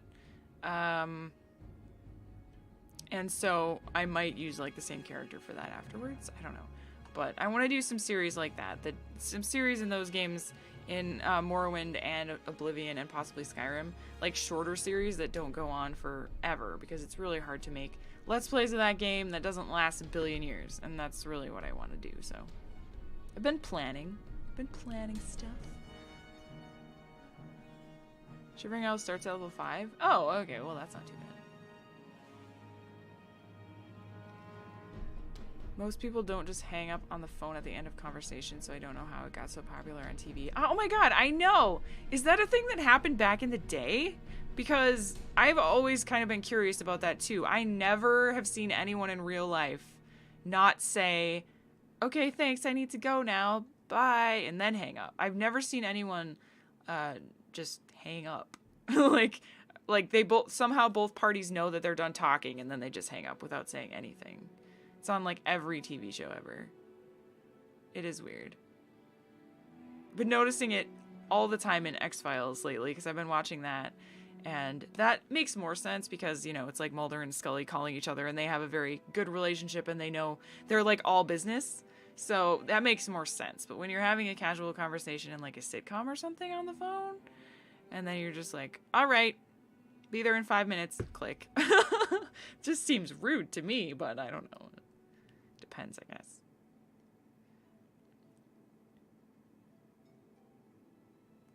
Very precious TV seconds. That's true. They don't want to waste one word. Bye.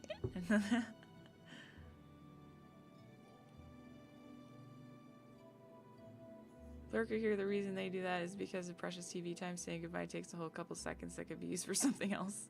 I mean, that does make sense. It just is... I guess you don't really think about it. You know, it's not the important part of the show, but it is, like, it just makes you wonder, like, if your way of doing things is not how everyone else is doing it, because why would TV do it differently? Chase scenes are always good. Your grandma did hang up on the phone when she thought the conversation was over. I mean, I guess you could put that to, like, just people that are very socially awkward. Could probably do that, too. That happens. All right, I'm going to pick a winner now because I totally forgot what I was doing again. Pick winner. Herbal Dance. Congratulations on Lost Horizon. I shall PM you the key.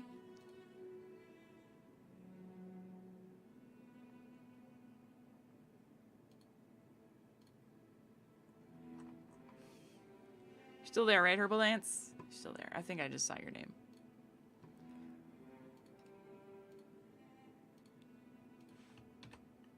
All right, there we go. Congratulations. Congratulations, as Mario would say. Playing a lot of Mario lately. It's on my brain.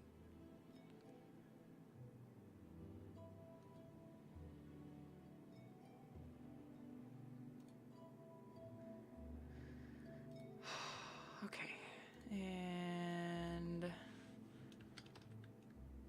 Herbal Dance. There we go. All right. The next game we're giving away is called Mighty Number 9, which I also do not know what it is.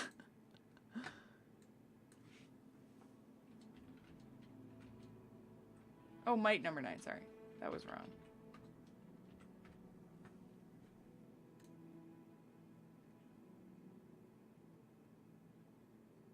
Do I have any Thief 2 fan missions played?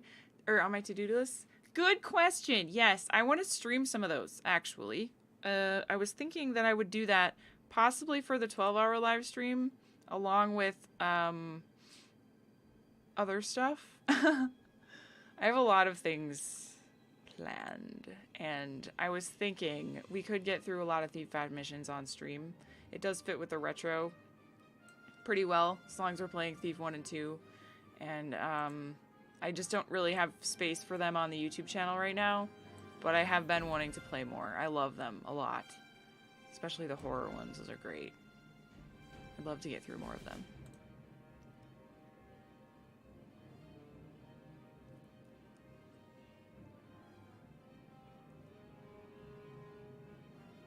It is Mighty Number 9? Oh. Whatever. I can't change it now. It says Might Number 9 on my sheet, so that's why I wrote that. Let's look it up.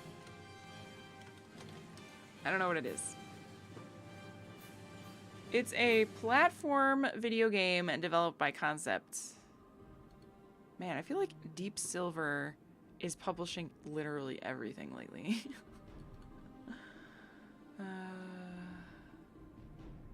Action platformer. What are the... Okay. It looks like Mega Man. It looks like a Mega Man knockoff. That's what it looks like to me.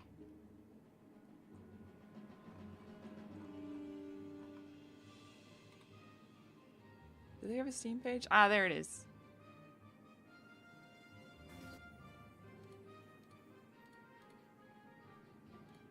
I mean, the dude just looks like Mega Man. That's not that. Alright, if you want to win that, put exclamation point win cheese. Only one twitching is the only one in the giveaway right now, so if no one else puts their name in, he's gonna win.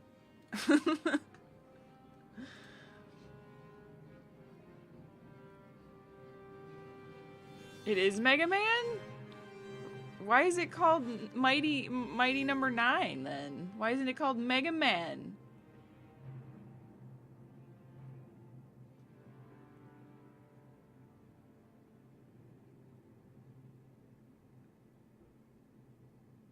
It's not Mega Man. Okay, I thought so. If there's copyright reasons for it not to be called Mega Man, then it's not Mega Man. That's the definition of a knockoff.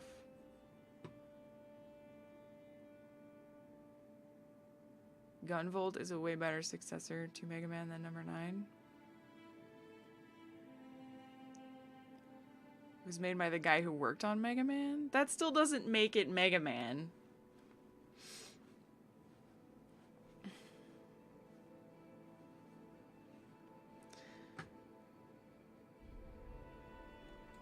Spiritual successor, Mega Boy. Sure. Well, if anyone likes Mega Man, maybe you'll like this game. Severian and only one twitching are on board. These are why, or these games, I'm sure you can see this is why they've been, I haven't given them away yet, because like, they're just kind of out there. I don't know what any of them are, so I went through and picked all the ones that I knew about first, and then these are kind of the leftover games. There's some that are actually good still. But there's also some like this that are just like, huh? But they're free. They're free, guys. Chatterat, thank you so much for gifting a sub to K. Thanks Bye. Thank you, friend. Welcome, K. Thanks Bye, to the Cheesy Horde.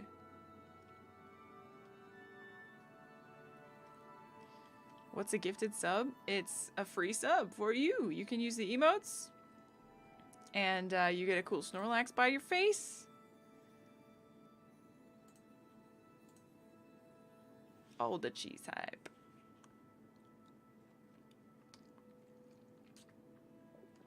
You've never won anything in your life? Aw.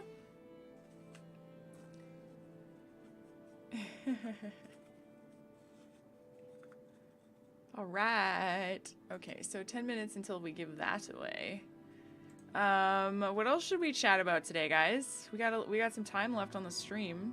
Let's see. There's a cheesy question. I'll answer that. Jack in the Green asks, would you try at some point streaming for GOG? I think you would be great in comparison. Most GOG streamers are very flat and unfunny. I have given some thought to that, but like currently I just feel really overwhelmed with all the stuff I have for all the work I'm giving myself. And if I was a full-time streamer, I would definitely do that right now. Like for sure. I love GOG and I would love to help support the site even more. I am a partner, and so, you know, I do tell people to go buy things on GOG whenever possible. But I would have to commit myself to like 1 or 2 streams a week, and I don't know if I just feel like I have too much stuff right now. But maybe eventually that'll be something I do. Maybe if YouTube fails, like I really, YouTube is not very prosperous for me right now. It really isn't. But, you know, like I'm living off Twitch and Patreon basically. So if that ever like really goes down the toilet and I have to stream full time, then yeah, then I will totally do that. But right now I have to balance the two, so.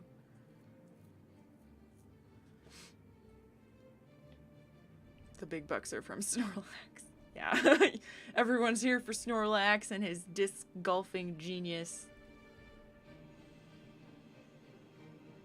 The Morrowind series. Aw, good. I love the Morrowind series. It is great. Probably my favorite series going on right now is definitely Morrowind. And yeah, I love to see the Cheese Horde growing too, and the just like the community here on Twitch and in the Discord, which is a mix of Twitch and Patreon people. It's so great, and the more people that come in, just the more special it gets, and it's just really awesome. And it's just kind of different from the community that's in YouTube, and a lot of that's, especially, I find myself getting more frustrated with YouTube, like, the longer I do it. And sometimes, you know, a lot of times there's really nice comments, and the community is great, but, like, especially after Kingdom Come Deliverance ended, obviously I lost a lot of ad revenue, obviously, because that was my big series, but not only that, like, it really made it obvious the differences in the community and the comments between that series and other series. You know, I just know the community there for Kingdom Come Deliverance was really great, and a lot of you guys came from that series, and not to say that there's not a lot of cool people that came from other series too, but generally, like, I think I was spoiled. I was spoiled with the awesome Kingdom Come Deliverance community, and then that ended. And the YouTube side of it ended when I finished the game, and then I was like, oh man, reading my comments now is kind of depressing, because, you know, it's like, especially on series that allow for a lot of backseaty comments, and there's some people that just like to comment on every single video on a series that's like 2 years old, or on specifically the really story heavy series, like I was gonna say Until Dawn, but the comments in Until Dawn were not actually that bad. The Last of Us was horrible. Uncharted didn't have very good comments, and the one we just played with the robots, people are gonna be mad at me for saying that. I'm having a huge brain fart. What was it called again? Hang on. Detroit Become Human? Yeah, that one. Same thing. Like, people were mad. And it's just, I don't know. It's like, I don't care. I really don't care what you have to say about this live stream footage. I don't get why people comment on YouTube videos that happened in the past, and they're like, stop doing this. Do this other thing. It's like, are you not aware that this happened in the past? Like, I don't know what to tell you. I can't go back in time and be like, okay, this person in the future told me to do this other thing instead. Not like I would listen anyway, but it's just like, why? I don't know. And when people like that are just commenting on every videos, it's like so toxic to my brain. I'm just like, go away, please.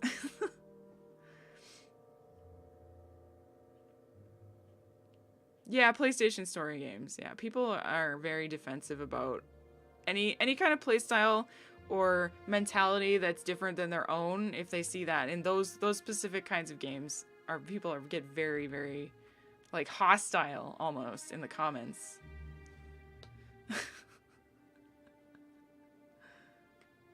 Yeah, it's my fault for disrespecting the game. For Detroit, it wasn't that I was disrespecting the game. It was that I wasn't reacting properly, and of course I made choices that other people wouldn't make on purpose because I wanted to experience that side of the game. So you can imagine how getting people killed and being a bit rude would piss people off, but it's dumb because, like, that's why the game was designed like that, so you could explore that side of things. And I'll never understand why people want to watch Let's Plays and have the Let's Player do things the same way that they did. I just don't know. I will never understand. Like, I don't ever want to watch a Let's Play and have someone do something the same way I did, because that's not fun. Like, I've already seen that, you know?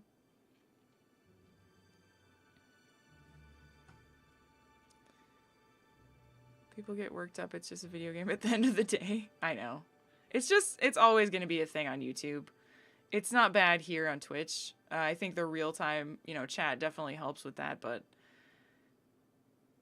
people just feel like there's no consequence for being toxic or being super judgmental, and so they don't think about anyone else's feelings but their own. And it doesn't bother me like to the point where I get upset, but it just gets really old after a while, and I'm just like, do I have to read these? But then I see a really nice comment, and I'm like, oh, okay, this is why I do this. That's right. So it makes up for it. Like, one of those nice comments makes up for like a day's worth of shitty ones, but it's still, day in the life of a YouTuber, I guess. If they don't get it, disable comments on the live stream VOD channel. I actually probably should do that, Fuzzy, if I'm especially if I decide to live stream The Last of Us 2. Good God. I don't know if I'm going to live stream that or do it as a series, but I will definitely have to disable comments. Eventually I had to disable comments on the first episode of The Last of Us because it was awful. I've never seen worse YouTube comments. Like, actually, I'm sure they do exist, but I haven't seen them on any of my videos until that one. That was really bad. I had to turn them off. It was so bad.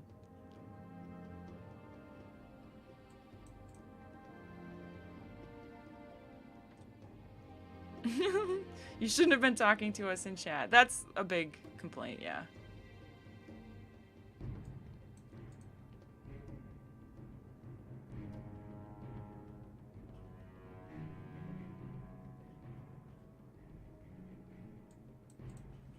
Thought about dealing with toxic people would be a really tough part of being a YouTuber. It is, and it's like the thing that makes you question, like, it's stupid to say, it sounds silly, and I just want to let you guys know that I'm not complaining. Like, I'm not trying to complain, okay? I love YouTube, and I especially love you guys and all my comments, and I appreciate all of them. But of course, every YouTuber has to deal with that, and it's just the one thing, it's the main thing as a YouTuber that, like, makes you think about giving up, or it makes you question your, like, validity and your content. Because obviously, when you're a YouTuber, your only feedback is your community, and you're creating content for this community. And obviously, when you create anything, not just on YouTube, but in real life, like if you made a guitar or something for somebody, and then they were just like, this is shit. Why did you make the wood this way? I wanted maple, not ash, and you're stupid. It's like, and not that that's an exactly direct comparison, but that's basically the same thing. Like, you're creating something, and you're like, here guys, I made this for you, and then they're just like, you're an idiot. So to get that, yeah, in any fashion is bad, but it also makes you stronger over time. Like, in the beginning, when I started doing this, every comment I would like share. I would get one comment a week or something. I had like 5 views on all my videos, and so there was hardly any bad comments back then. But when they started popping up, they were like devastating to me. Like, they almost ruined me. And I think that that's something everybody goes through on YouTube, and that's probably one of the reasons why a lot of people give up. But yeah, you're right. You can't please everyone, and it's just something that you have to realize you're dealing with when you're doing content creation, not just on YouTube, but anywhere.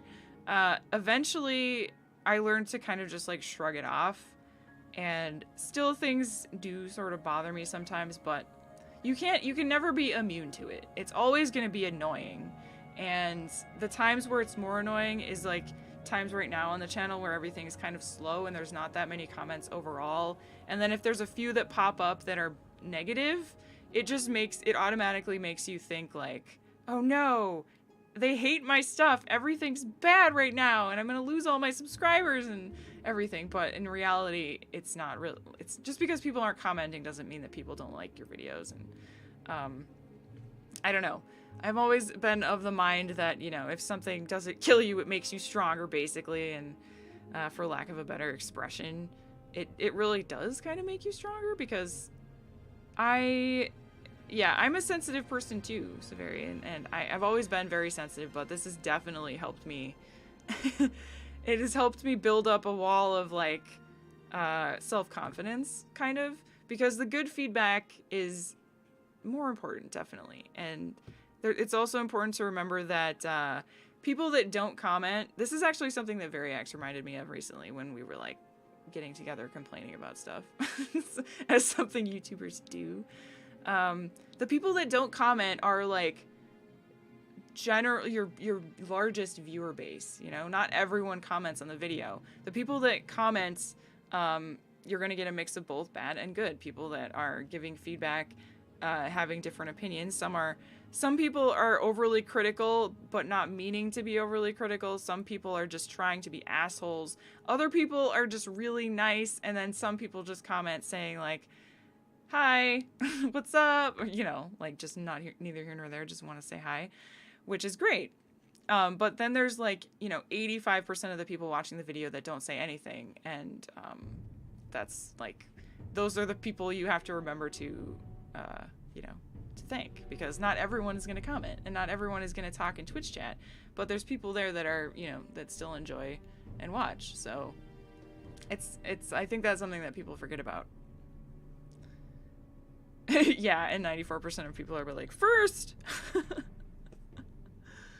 It got dark in my room all of a sudden. I'm gonna have to turn... I wonder if it's gonna rain again, because the sky is dark. Anyway, sorry about that long rant. That's just some stuff I learned over time. You know, when you do this for a while, and kind of you start to learn not to take it to take it seriously, but to understand what you should take to heart and what you should not take to heart. So there's a difference between negative comments that don't matter and actual like useful critical comments.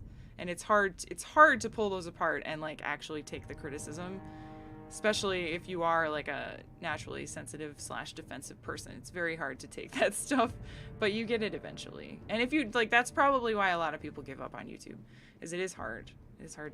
Oh, and here comes the rain. Here comes the rain. Woohoo! Love it. Seems to be a thing with modern communications. We are ruled by a vocal minority. Yeah. A lot of people will just sit back and do nothing. Oh, don't worry, I'm not giving up. Like, the only way that I would give up is... Well, I would never stop making content. Jeez. Holy balls. Windy and rainy. Even if, you know, the money ran out and I wasn't able to support myself doing this anymore, I would still do it part-time. You know, I'd get another job and still do Let's Plays, but, yeah. That was actually the rain on the windows. That wasn't even thunder. It was, like, blowing really, really strongly into the window.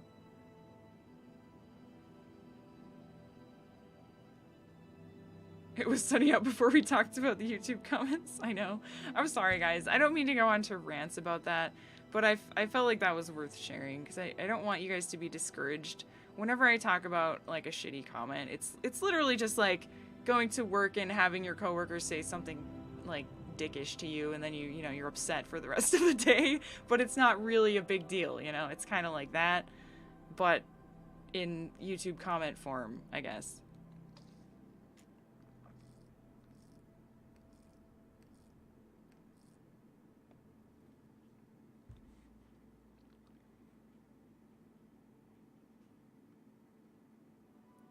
Yeah, that's true, Mr. Yeah, everyone gets it. Everyone. Literally every content creator, even if you're the nicest person in the entire planet, everyone gets some. Because sadly, there's just internet trolls. That's just how it is, unfortunately. You just have to live with it and move on with your life. Don't steep down to their level. If you ever see somebody being a dick in the comments, don't... Everyone says don't feed the trolls. It's very true. Just don't say anything. And if you're gonna say something, just don't feed the fire, you know? Say something that is not stooping down to their level. I don't know how to give an example of that, but, you know.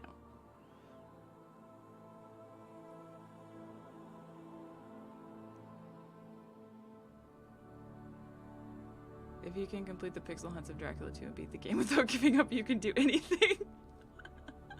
That's so true, Chadrad. What a good example. Yeah, you can't please everyone. Yeah. No, you can't. Literally can't. Someone is gonna be mad. That's the one thing too I learned early on.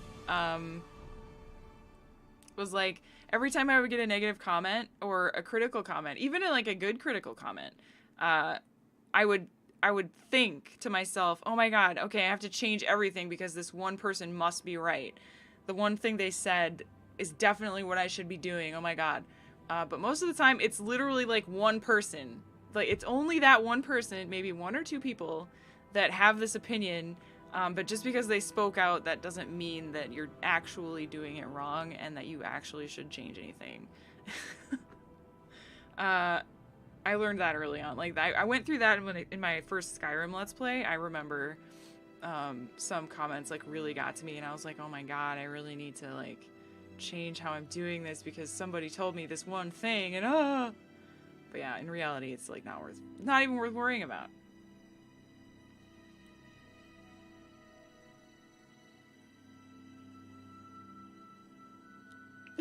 Hey, Zumzoom, what's up?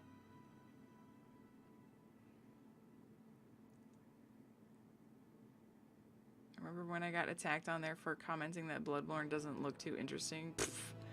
Oh my god, that was... okay. That video, I knew I was going to get a lot of critical comments on Bloodborne because it was, 1, a game that I never play. 2, it was going to attract a lot of new viewers.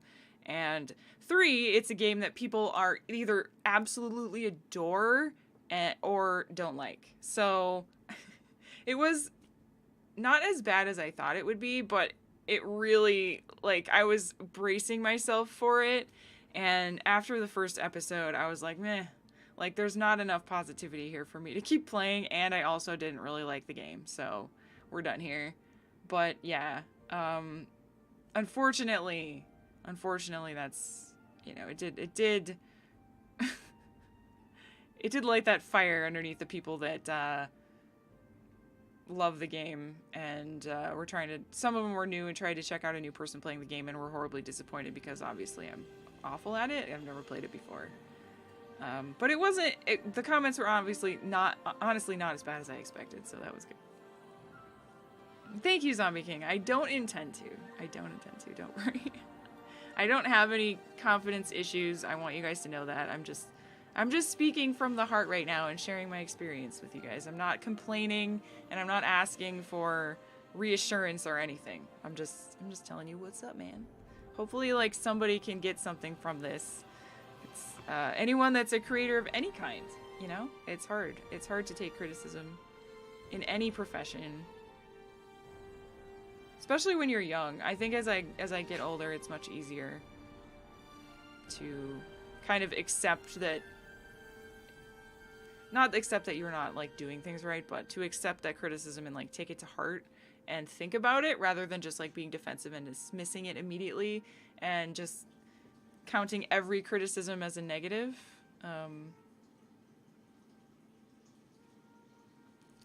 Is an important life lesson, I guess, is what I'm trying to say. Your skin thickens with age. That's true too, yeah. Eventually, like, as you get older, you kind of just don't give a shit anymore about what people think. I remember somebody telling me this, a coworker, when I was, like, 21. I remember somebody that was older than me that was, like, 35. I worked with her at a hotel, and I remember talking to her about something that I was worrying about, like something that was self-confidence-y. I can't remember what it was, but she was like, "Don't worry, when you're 30, like, you won't even care about that anymore. Just don't worry about it." And I was like, "What? How does that happen?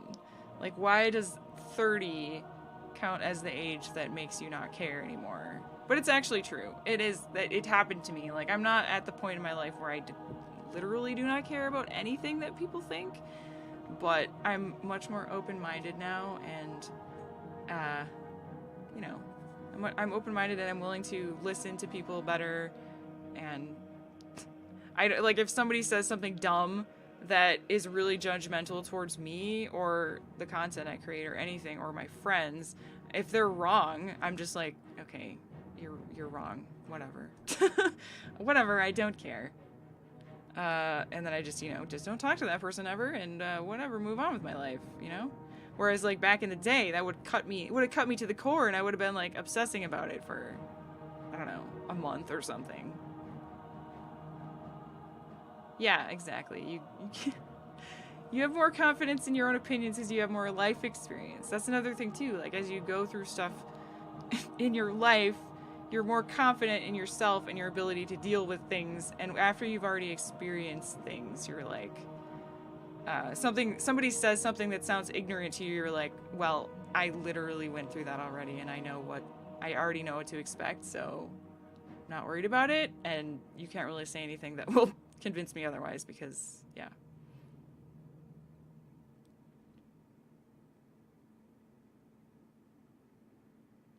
Nice. People, you can still have self-confidence issues even as you get older. I'm not saying that you become immune to it. I'm just saying, like, generally it does improve as you gain experience. And if you are still having self-confidence issues and you're, over 30, if you're still really sensitive and self-conscious and finding yourself overly anxious about things like that, then you should work on that, work on things, accomplish goals for yourself, and give yourself some motivation and build up that self-confidence. It doesn't come overnight, and it doesn't automatically come when you hit 30, you have to work for it. I'm not ever going to play Resident Evil 7. It's too gross, and I've already seen a playthrough of it. Sorry. When I turned 30, I was less interested in trying to get people to like me, and that freed up a lot of headspace. So that's, yeah. The trying to get people to like you thing. Oh God. Yeah, I remember that. Definitely. I think it's a bit easier for me maybe because I'm a very large introvert, and I don't need a lot of friends. I don't need a lot of social interaction to be happy. And, I've been in a relationship for 10 years, which helps, build up anybody's self-confidence. But even with that, like, I don't know if this is like too much information, but even when you're in a long relationship, sometimes that can even spike self-confidence issues. Like stuff starts to get so samey and stuff that over time, like there's been times when you question, are we still good? Like we need to do something different. How are we, it's been so long, so much the same, and you get worried basically. But yeah, that's normal. And so I'm just saying it can happen to anybody, even if you're not in a long relationship. But I would say, based on my own experience, if you are someone not in a long relationship and you feel like if you feel like because you're not in a relationship, that's why you're having self-confidence issues, and if you feel like that's what you need in order to build yourself up, you're probably wrong.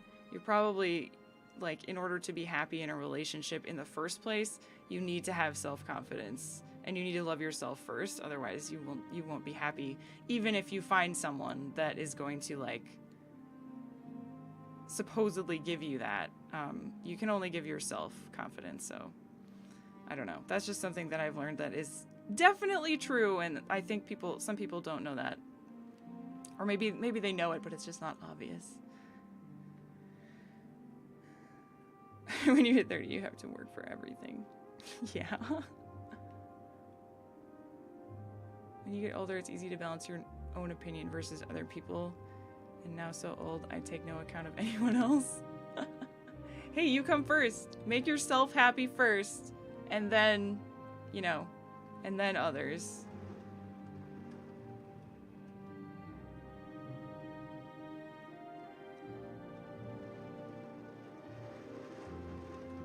That happened with you and your ex of 4 years. We didn't pass that test, unfortunately. Oh, I'm sorry. Remember when you were trying to make friends and suddenly making friends was easy? Paradox, eh? I have an issue making friends because, well, it's easier now. It was easy to make friends at my last job because I was surrounded with nerds. But I have the issue where, like, I'm not very good at talking to people that I don't know. I'm not good at like sparking a conversation out of nothing. I've gotten better at it, I guess, as I get older, but as far as making friends goes, like for me, it's obvious to see if I'm going to be actually friends with someone like right off the bat. Like as soon as we start talking, within the first few seconds, I'm like, all right, I can be friends with this person. But it's so rare. It's so rare. I don't really try that hard though, because I have plenty of friends, and I have all you guys that I feel like almost adding another friend sometimes would be a stress on me, because I already have enough social stuff in my life. As strange as that might sound, I know that's like the opposite of a lot of people, but it's true.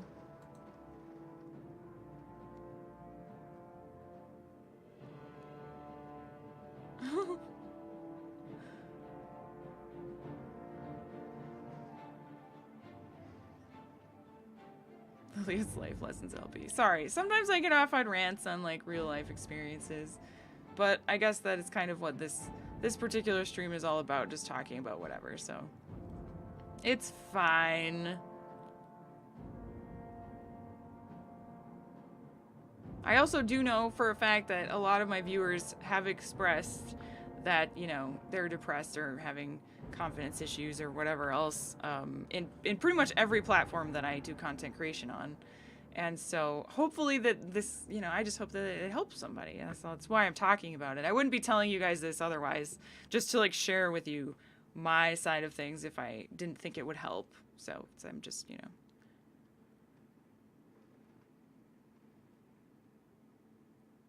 If it's your first time here, just want to say keep going, and there are two types of people who will tell you cannot make a difference in the world: those that are afraid and those that try, and those that who are afraid to try, and those who are afraid will succeed. Ray Gorfoth, cheers from the heart of Europe. Oh, thank you. Tarmanor, thank you so much for that sweet message. You're right. You have to try to succeed. It's so true. There's another lesson in there that I could talk about, but I won't. I won't bore you guys with that.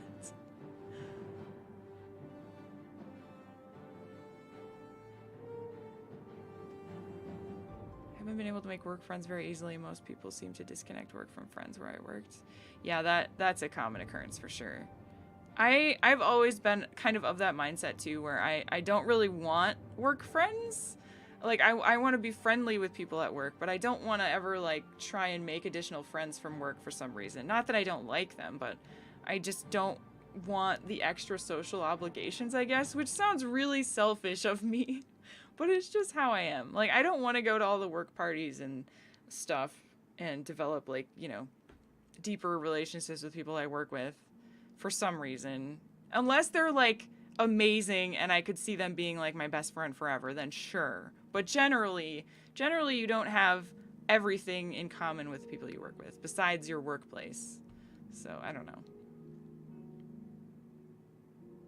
The Sims social meters sometimes isn't that abstract of a game mechanic. That's funny that you mentioned that, Barefoot Walk. My sister and I were talking about that on our last drive to see my parents. We were talking about like where our stats would be if we were Sims. And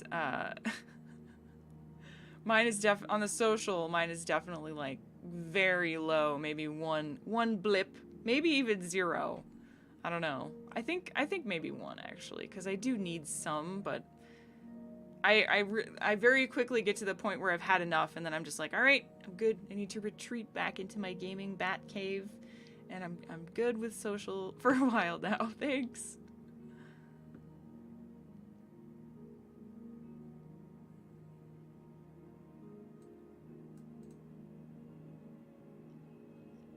Night, BSE boy.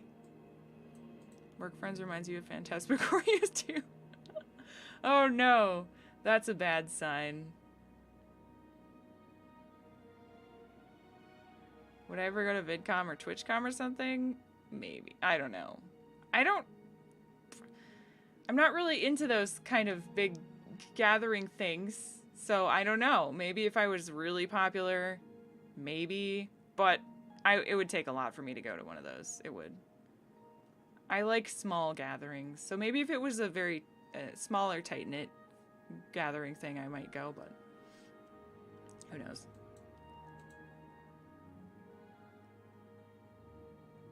Thanks, Varian. I like to think of myself that way. I hope it's true. Depends on colleagues, I guess. I have a good relationship with them. Yeah, it depends on the person.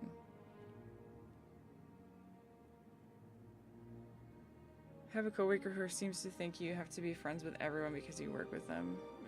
I mean, you should be amenable to everyone and polite to the people you work with, but you don't have to be friends.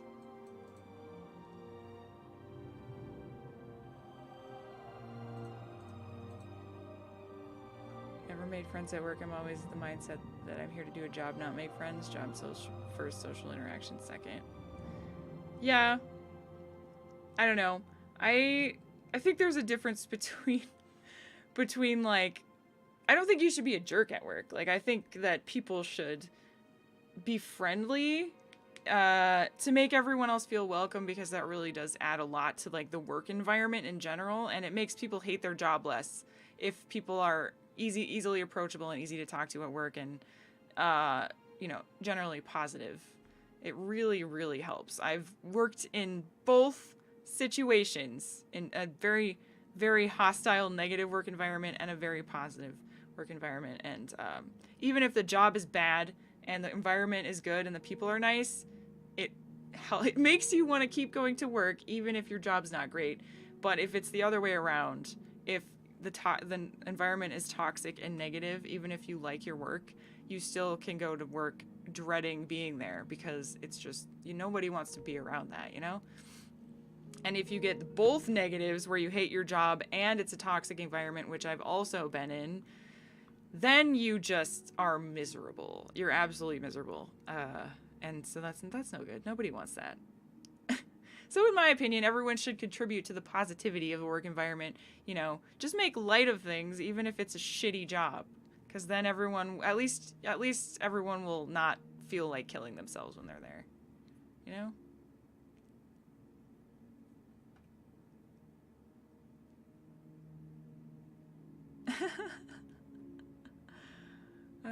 What did you do in your my last job before I was doing this was, I was a performance quality assurance person for a game development company. I did QA for like performance on video games. So I did more than like just playing the games. I was kind of, making charts and checking numbers, and I knew more. I was checking more about how the game worked and stuff, and finding flaws in the performance, I guess, is the best way that I could explain it. It's kind of a weird off position that doesn't exist very many places, I think.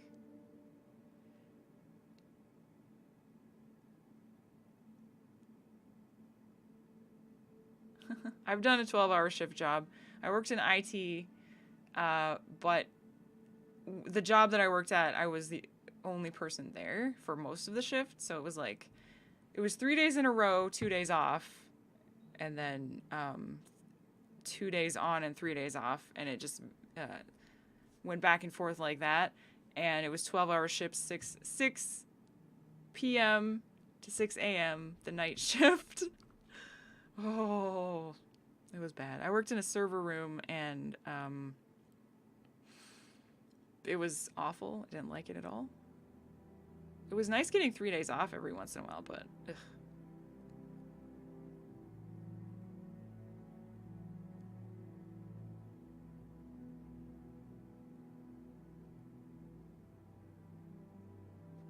When games are hitting frame rates of 20 when they should be hitting 60. Sort of, yeah. That was part of it. Mexican Dread, thank you so much for the cheesy bits. Appreciate it, friend. You work from 7 p.m. to 7 a.m. and I can't imagine anything else. Yeah, blah.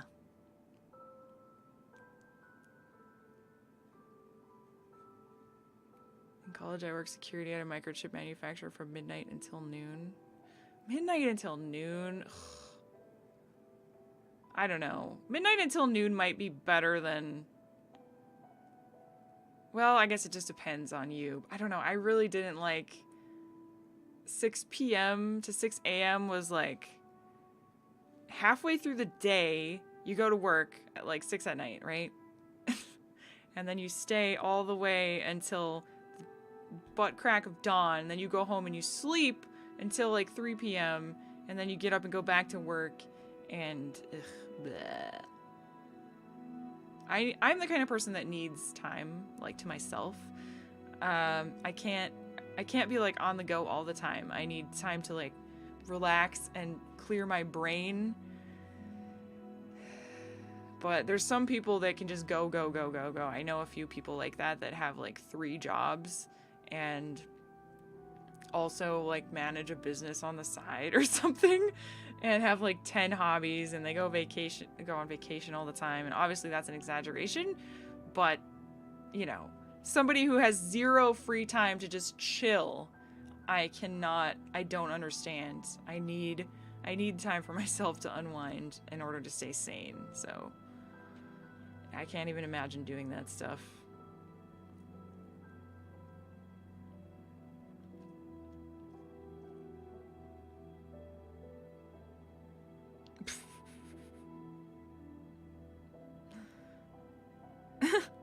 That's an awful motto. No offense. Could have gamed like hell in 12-hour shifts. Not the place I was at. Luckily, when I was working 12-hour shifts, there was a guy at the front desk.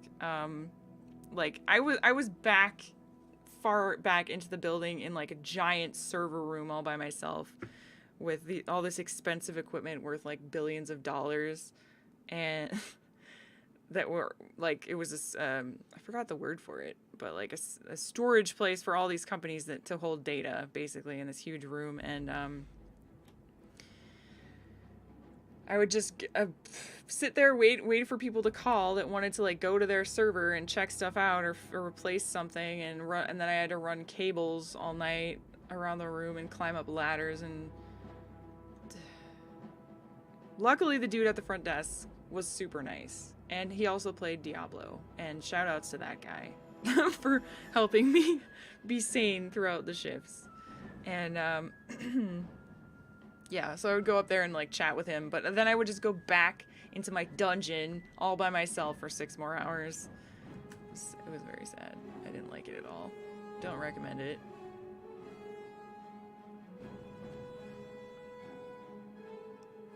Now I get to spend all day with Bella, woodpeckers, and lawnmowers. So much better. So much better.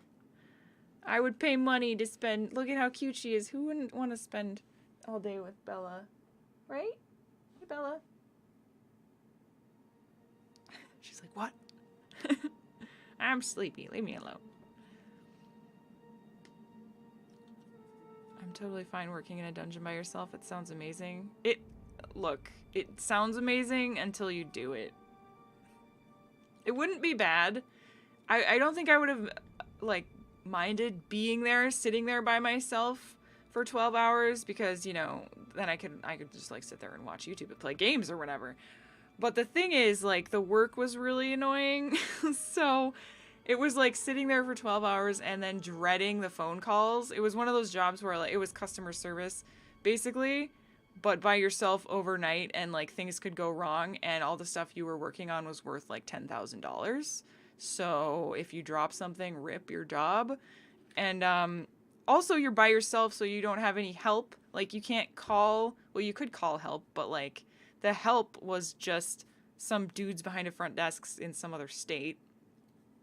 So you dread things going wrong, and then if you run into something you've never done before, you have to somehow explain to this customer that you don't know how to fix it, and or I don't know. It was so stressful for me. I didn't like it at all. It was like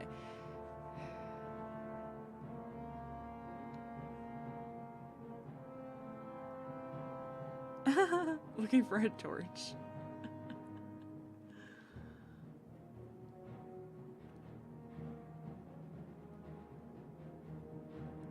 Yeah.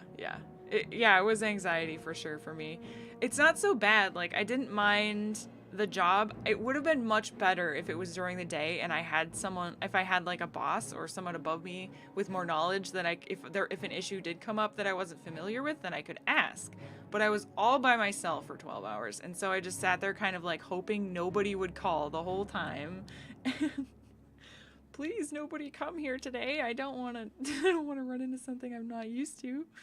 I have nobody to ask if something breaks, so yeah. I mean, I technically could if something was really bad. Yeah, but you know, I'm the only person there.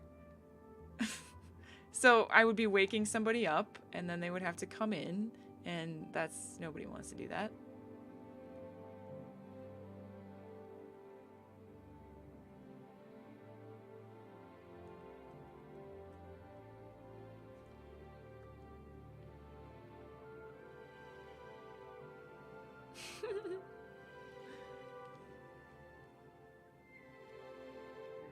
Favorite motto is the chin to the chest and towards new disappointments. What? That's sad, dude. Stop with this depressing mottos.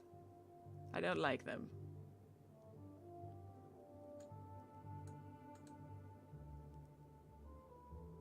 Was the training terrible too?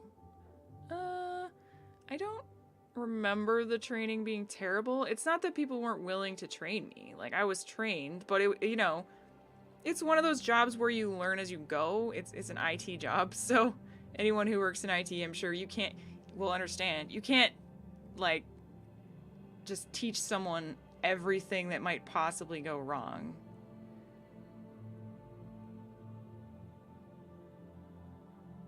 But, like, when I went into it, I was extremely familiar with computers. But, like, I wasn't familiar with server computers. That's different. I wasn't familiar with, like, every single cable and every little piece of hardware that went into a server computer. And, so my knowledge of, like, that side of it was very limited. And so that's why I didn't feel super comfortable with it. Also, the fact that if you drop something, it costs the company, like, $50,000. The guy I was training with did drop something. I was very thankful it wasn't me that did that. But yeah.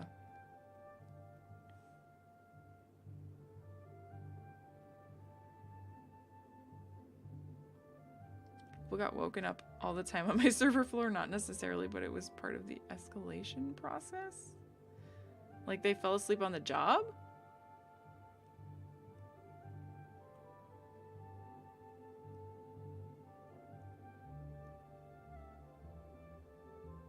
Oh, I see what you're saying. Yeah, okay.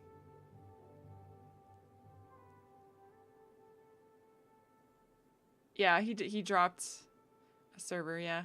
Because we did a lot of, like, pulling them out and installing them and, like, replacing memory and other components inside. And so, yeah, you're pulling one out and dropped it. Very unhappy customer.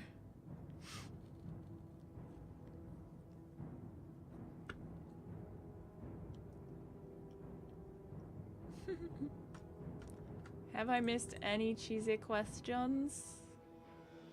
Nope. That's a first. I think I'm going to start wrapping up the stream here after this giveaway. Does anyone else want to join for Mighty number 9? There are still only 2 people. I will open up the giveaway for another few seconds and then I will pick the winner. It'll be a 50-50 chance between Only One Twitching and Severian. Oh, now Myster's in it.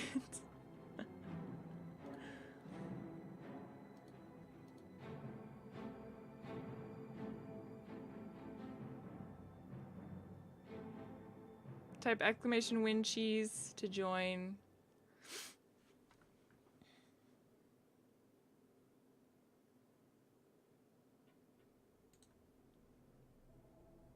Alright. Once random dance enters, I'm gonna pick the winner.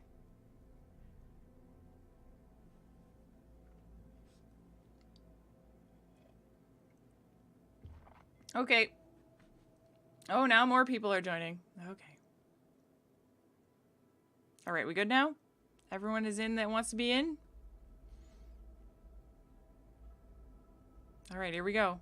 5, 4, 3, 2, 1. Zum Zoom! Congratulations on your Mega Man weird game. I hope you enjoy it. Let me know if you actually end up enjoying it. I'm curious. I will PM you the key. Well, it's another humble gift thing, so you'll have to redeem it.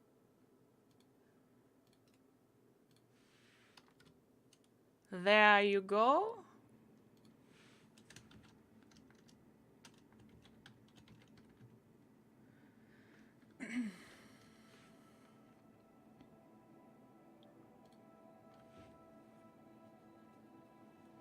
All right. Give away some good games today. 3, 4 of them. That's pretty good, I would say, for this stream of... How long have I been even streaming? I don't even know. Almost 2.5 hours. Pretty good. I thought it would be less, honestly. I really did. I didn't think I would have so much to talk about, but as usual, you guys are... You guys are always sparking my interest in weird things to chat about. Again, I do apologize for like ranting and raving and getting off on tangents and stuff sometimes. It just kind of happens. I don't know. Hopefully it's useful to somebody in some way. If not, I apologize. Yeah, I have more games to give away. I just don't have enough time right now. But we've got, let's see, we've got maybe like 20 more to give away, so something like that.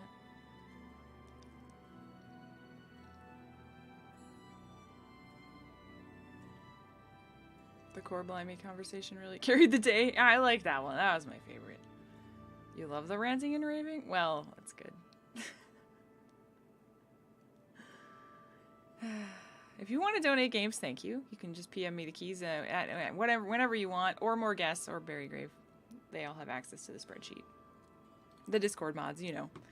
And thank you if you do. But I do have a lot to give away still, so I'll try and do that. I like doing it actually on the Sunday streams. Because it just seems like it is better for me to, I can actually PM people the keys because I'm not playing a game, so I can have this all open on my screen. It's much easier that way.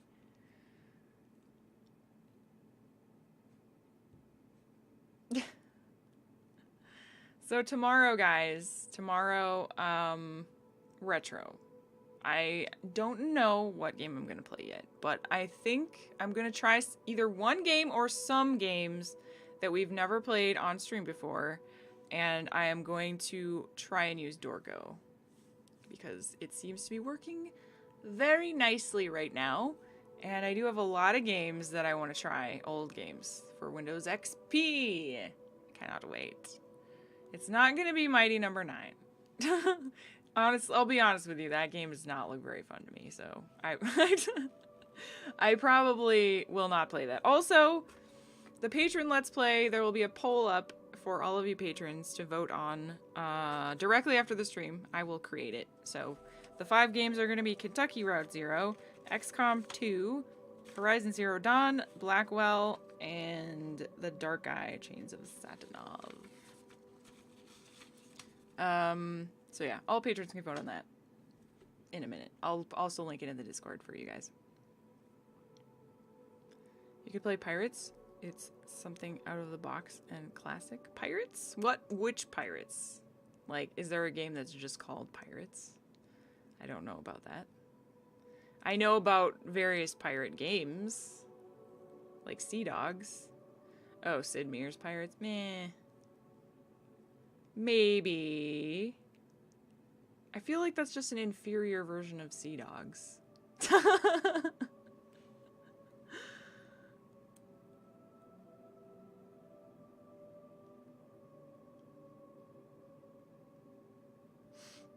I don't know, but there are some games like city building games that I would love to play. People have expressed interest in like the Pharaoh and Cleopatra games, and possibly the other one that is newer that I forgot.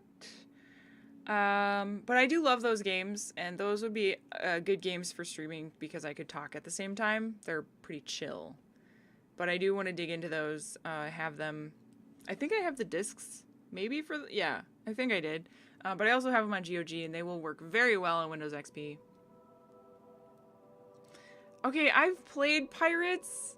It felt kind of like a mobile game to me. Like, I don't know why. It felt very simple, and I didn't have fun with it. I had the same entertainment value that I get from a mobile game when I played Sid Meier's Pirates. Like, I played it for a while, and then I was like, I'm bored now. Like, it didn't feel like there was that much to do, but maybe that's just because I was used to other games of the same type that were a bit more complicated. I don't know. I'm sorry. I don't mean to offend anyone. I just thought it was kind of boring after a while.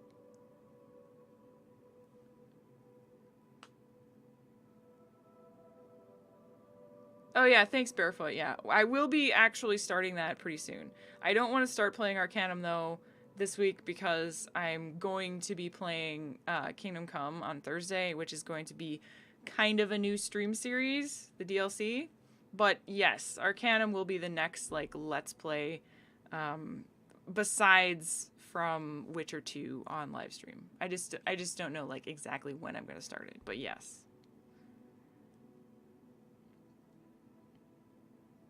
I do have a Windows XP machine now. Yeah, I have built it, and it seems to actually be working properly now after I replaced almost everything in it. I bought lots of new old hardware, just like new old retro. News on the 12-hour live stream. So people have expressed that next weekend does not work, and I cannot do it on the 21st because that's the weekend of my birthday and my parents will be up. So it might have to be pushed back till the end of July. So probably the end of July. The only other possibility is this weekend, and I don't think I can do it this weekend.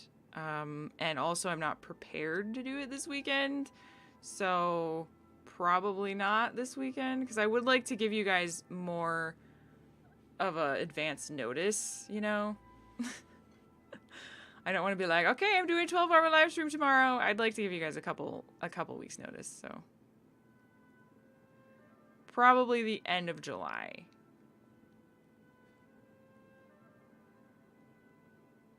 Somewhere around there anyway.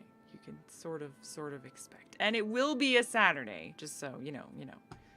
So clear your Saturday around the end of July. We can start it right now, only 8 more hours to go. Yes. It does go by surprisingly fast, honestly.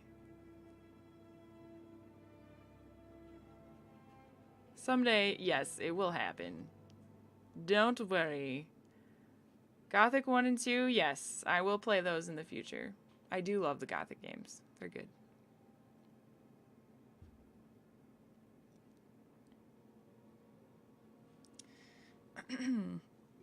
Okay, unless anyone has any more very important cheesy questions, I'm going to go ahead and end the stream. I'd like to get some lunch. And Tony and I are going to go to Best Buy today and browse the tablets. Does anyone have a good tablet recommendation? I'd like to be able to play games and like have it work with various apps. That's my only thing. I want it to perform okay and not be super expensive. Chadrad, thank you so much. You are always throwing so much cheese my way, Chadrad. Thank you very much, friend. I'm glad you love the Q&A streams. Stumbled across your Kingdom Come Let's Play a while ago. I'm enjoying it. I love how into the game you are. I'm trying to watch the DLC. Sounds like good CLC so far. Moopylicious, thank you for watching. Definitely my favorite Let's Play was Kingdom Come, so I hope you enjoy the rest of it. Thank you for popping by in the stream. Appreciate that. And for the rest of you, iPad for sure, better games? Really? Okay. No, I don't want a Kindle. I know I don't want a Kindle. That's definitely not compatible with all the apps I want. I don't think anyone should use Kindle for games unless the new ones are different, but my sister has a Kindle and yeah, good for reading, not good for gaming. You love your Chromebook, it's tablet-like. Have a nice day. Fun to see Tony on stream. Yeah. Anyways, yeah, I'll ask again in Discord maybe. I didn't mean to ask like a very important question at the very end of the stream. But yeah, I'm going to Best Buy to look at tablets because both of us have been wanting one for a while. So if we see one that we really like, you know, we might think about purchasing it. But I like going to the store so you can like, you know, play with them physically instead of ordering one. I've never had a tablet before, so I don't know how they're going to perform.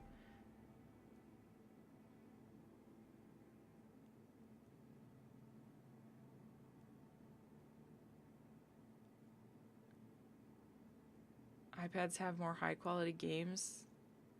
Interesting. Sounds good. Thanks, Jack in the Green. All right, guys. Have a good rest of your Sunday. I will see you guys tomorrow for Retro. Hopefully the re-debut of Dorco in her new light. Hopefully everything goes swimmingly. And I'm looking forward to playing more retro games with you guys. So, with that, thank you so much. I'm going to see, actually, if we can raid somebody. I think Lexi might still be doing her live stream. Her 12-hour live stream? Oh, also Variax is streaming. Oh, gosh. Oh, gosh. All right. Let's raid Lexi, because I always raid Variax. I feel kind of bad because he always raids me, but... Come on. Okay. Ready, guys? You guys all know what to say. Variax has... that's true. Variax has the no spamming emotes thing, so his bot is pretty rude if you ask me. Oh. The Lexi Kitty. Alright, guys. I'm going to send you over there.